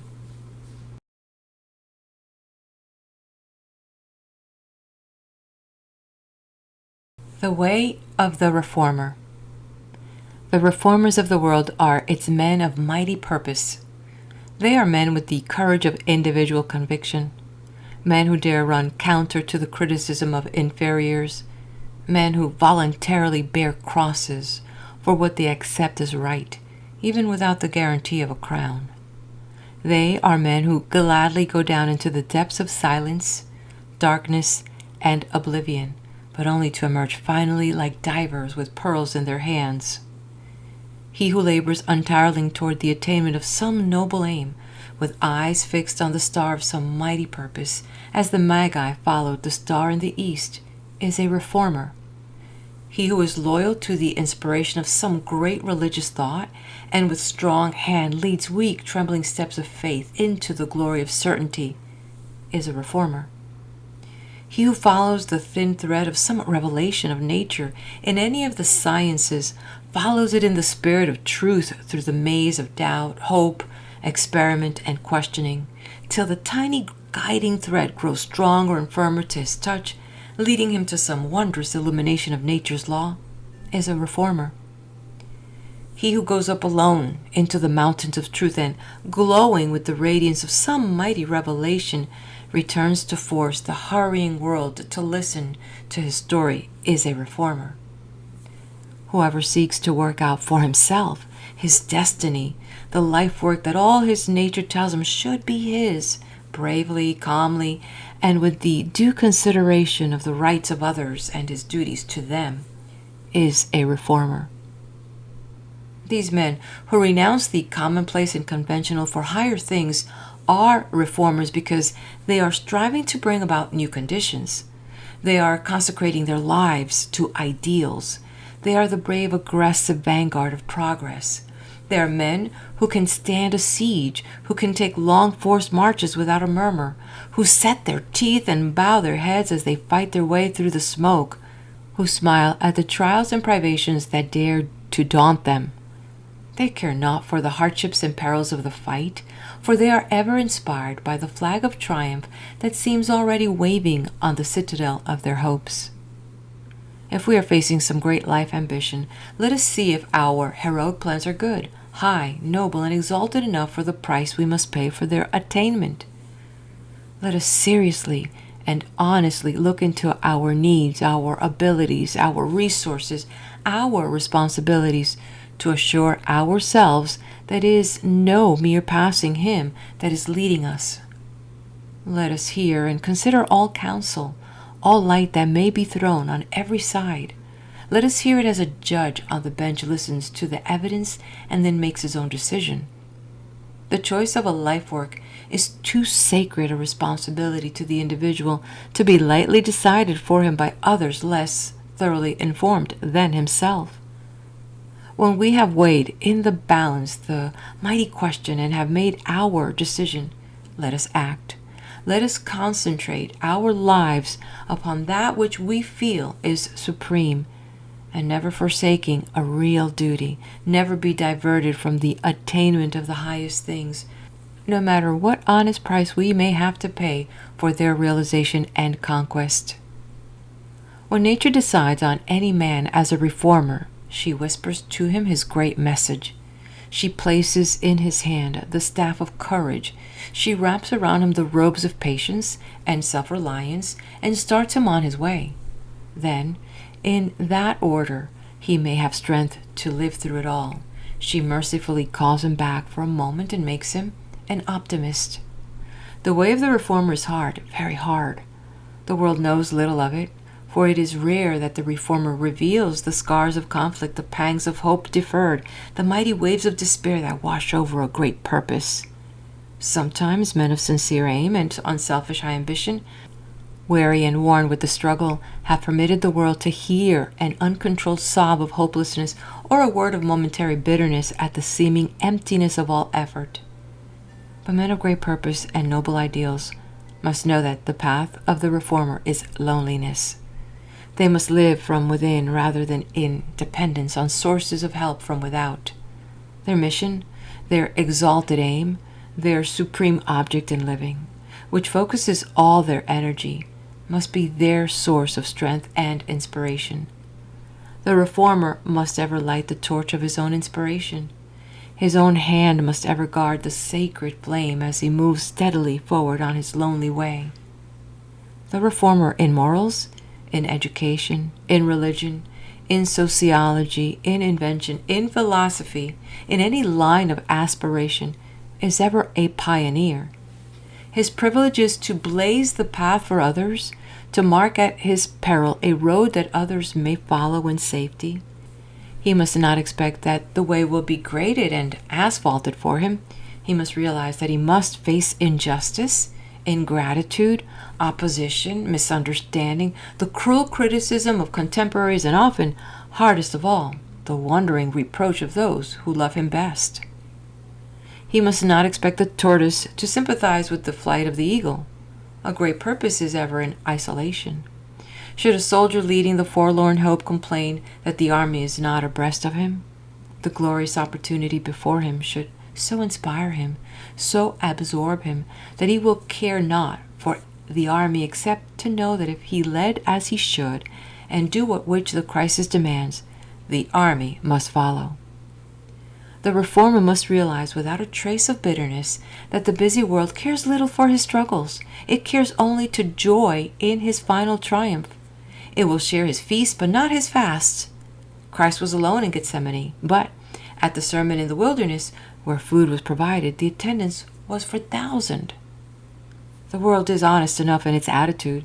It takes time for the world to realize, to accept, and to assimilate a large truth. Since the dawn of history, the great conservative spirit of every age, the ballast that keeps the world in poise, makes the slow acceptance of great truths an essential for its safety.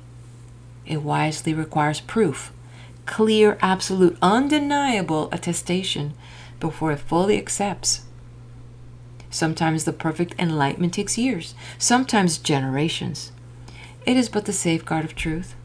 Time is the supreme test, the final court of appeals that winnows out at the shaft of false claims, pretended revelation, empty boast, and idle dreams. Time is the touchstone that finally reveals all true gold. The process is slow, necessarily so, and the fate of the world's geniuses and reformers and the balance of their contemporary criticism should have a sweetness of consolation rather than the bitterness of cynicism. If the greatest leaders of the world have had to wait for recognition, should we, whose best work may be but trifling in comparison with theirs, expect instant sympathy, appreciation, and cooperation, where we are merely growing toward our own attainment?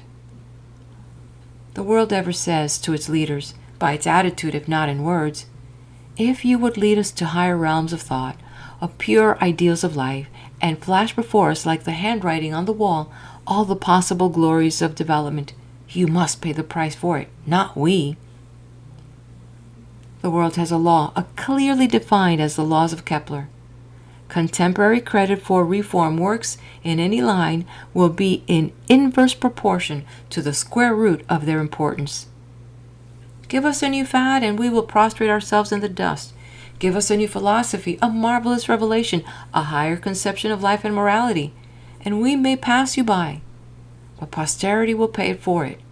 Send your messages COD, and posterity will settle for them. You ask for bread, posterity will give you a stone, called a monument. There is nothing in this to discourage the highest efforts of genius. Genius is great because it is decades in advance of its generation. To appreciate genius requires comprehension and the same characteristics. The public can fully appreciate only what is a few steps in advance.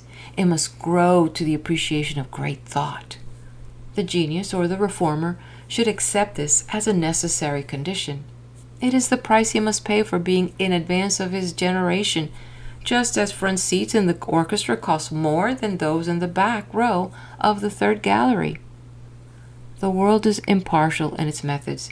It says ever, you may suffer now, but we will give you later fame.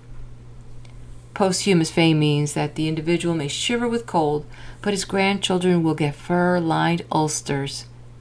The individual plants acorns, his posterity sells the oaks. Posthumous fame, or recognition, is a check made out to the individual, but payable only to his heirs. There is nothing the world cries out for so constantly as a new idea. There is nothing the world fears so much. The milestones of progress in the history of the ages tells the story. Galileo was cast into prison in his 17th year, and his works were prohibited. He had committed no crime, but he was in advance of his generation. Harvey's discovery of the circulation of the blood was not accepted by the universities of the world till 25 years after its publication. Froebel, the gentle inspired lover of children, suffered the trials and struggles of the reformer, and his system of teaching was abolished in Persia because it was calculated to bring up our young people in atheism. So it was with thousands of others. The world says with a large, airy sweep of the hand, the opposition to progress is all in the past. The great reformer of the great genius is recognized today. No. In the past, they tried to kill a great truth by opposition. Now, we gently seek to smother it by making it a fad. So it is written in the book of human nature, the saviors of the world must ever be martyrs. The death of Christ on the cross for the people he had come to save typifies the temporary crucifixion of public opinion that comes to all who bring to the people the message of some great truth, some clearer revelation of the divine. Truth, right, and justice must triumph. Let us never close the books of a great work and say, it has failed. No matter how slight even seems the results, how dark the outlook, the glorious consummation of the past, the revelation of the future must come. And Christ lived 30 years, and he had 12 disciples. One denied him, one doubted him, one betrayed him, and the other 9 were very human. And in the supreme crisis of his life, they all forsook him and fled. But today, his followers are millions. Sweet indeed is a human sympathy. The warm hand clasp of confidence and love brings a rich inflow of new strength to him who is struggling. And the knowledge that someone dear to us sees with love and comradeship our future through our eyes is a wondrous draught of new life. If we have this, perhaps the loyalty of 2 or 3, What the world says or thinks about us should count for little.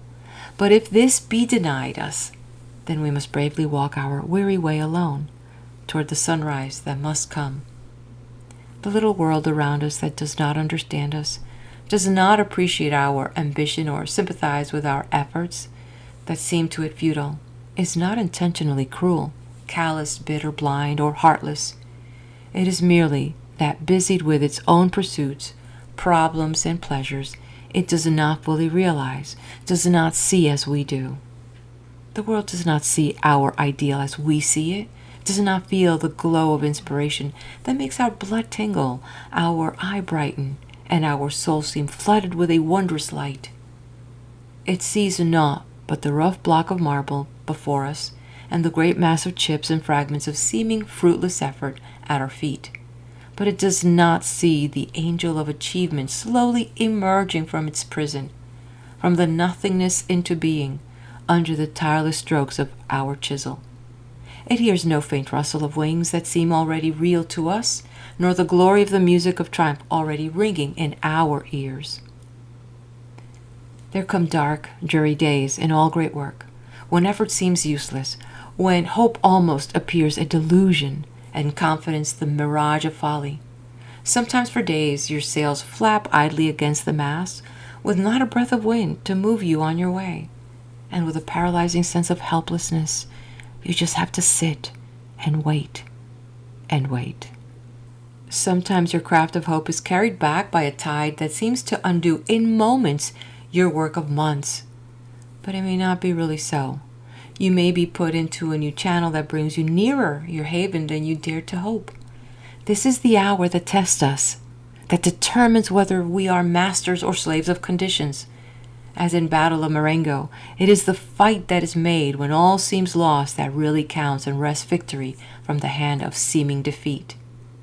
If you are seeking to accomplish any great serious purpose that your mind and your heart tell you is right, you must have the spirit of the reformer. You must have the courage to face trial, sorrow, and disappointment, to meet them squarely and to move forward unscathed and undaunted.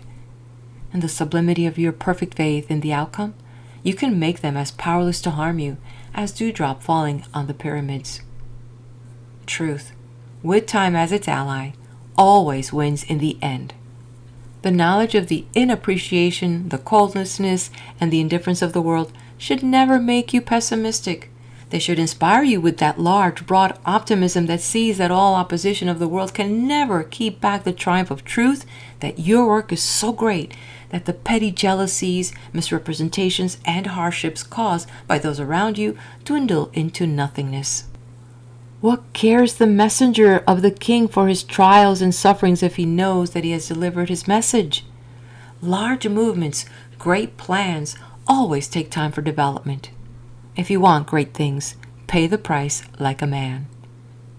Anyone can plant radishes. It takes courage to plant acorns and to wait for the oaks. Learn to look not merely at the clouds, but through them to the sun shining behind them. When things look darkest, grasp your weapon firmer and fight harder. There's always more progress than you can perceive, and it is really only the outcome of the battle that counts.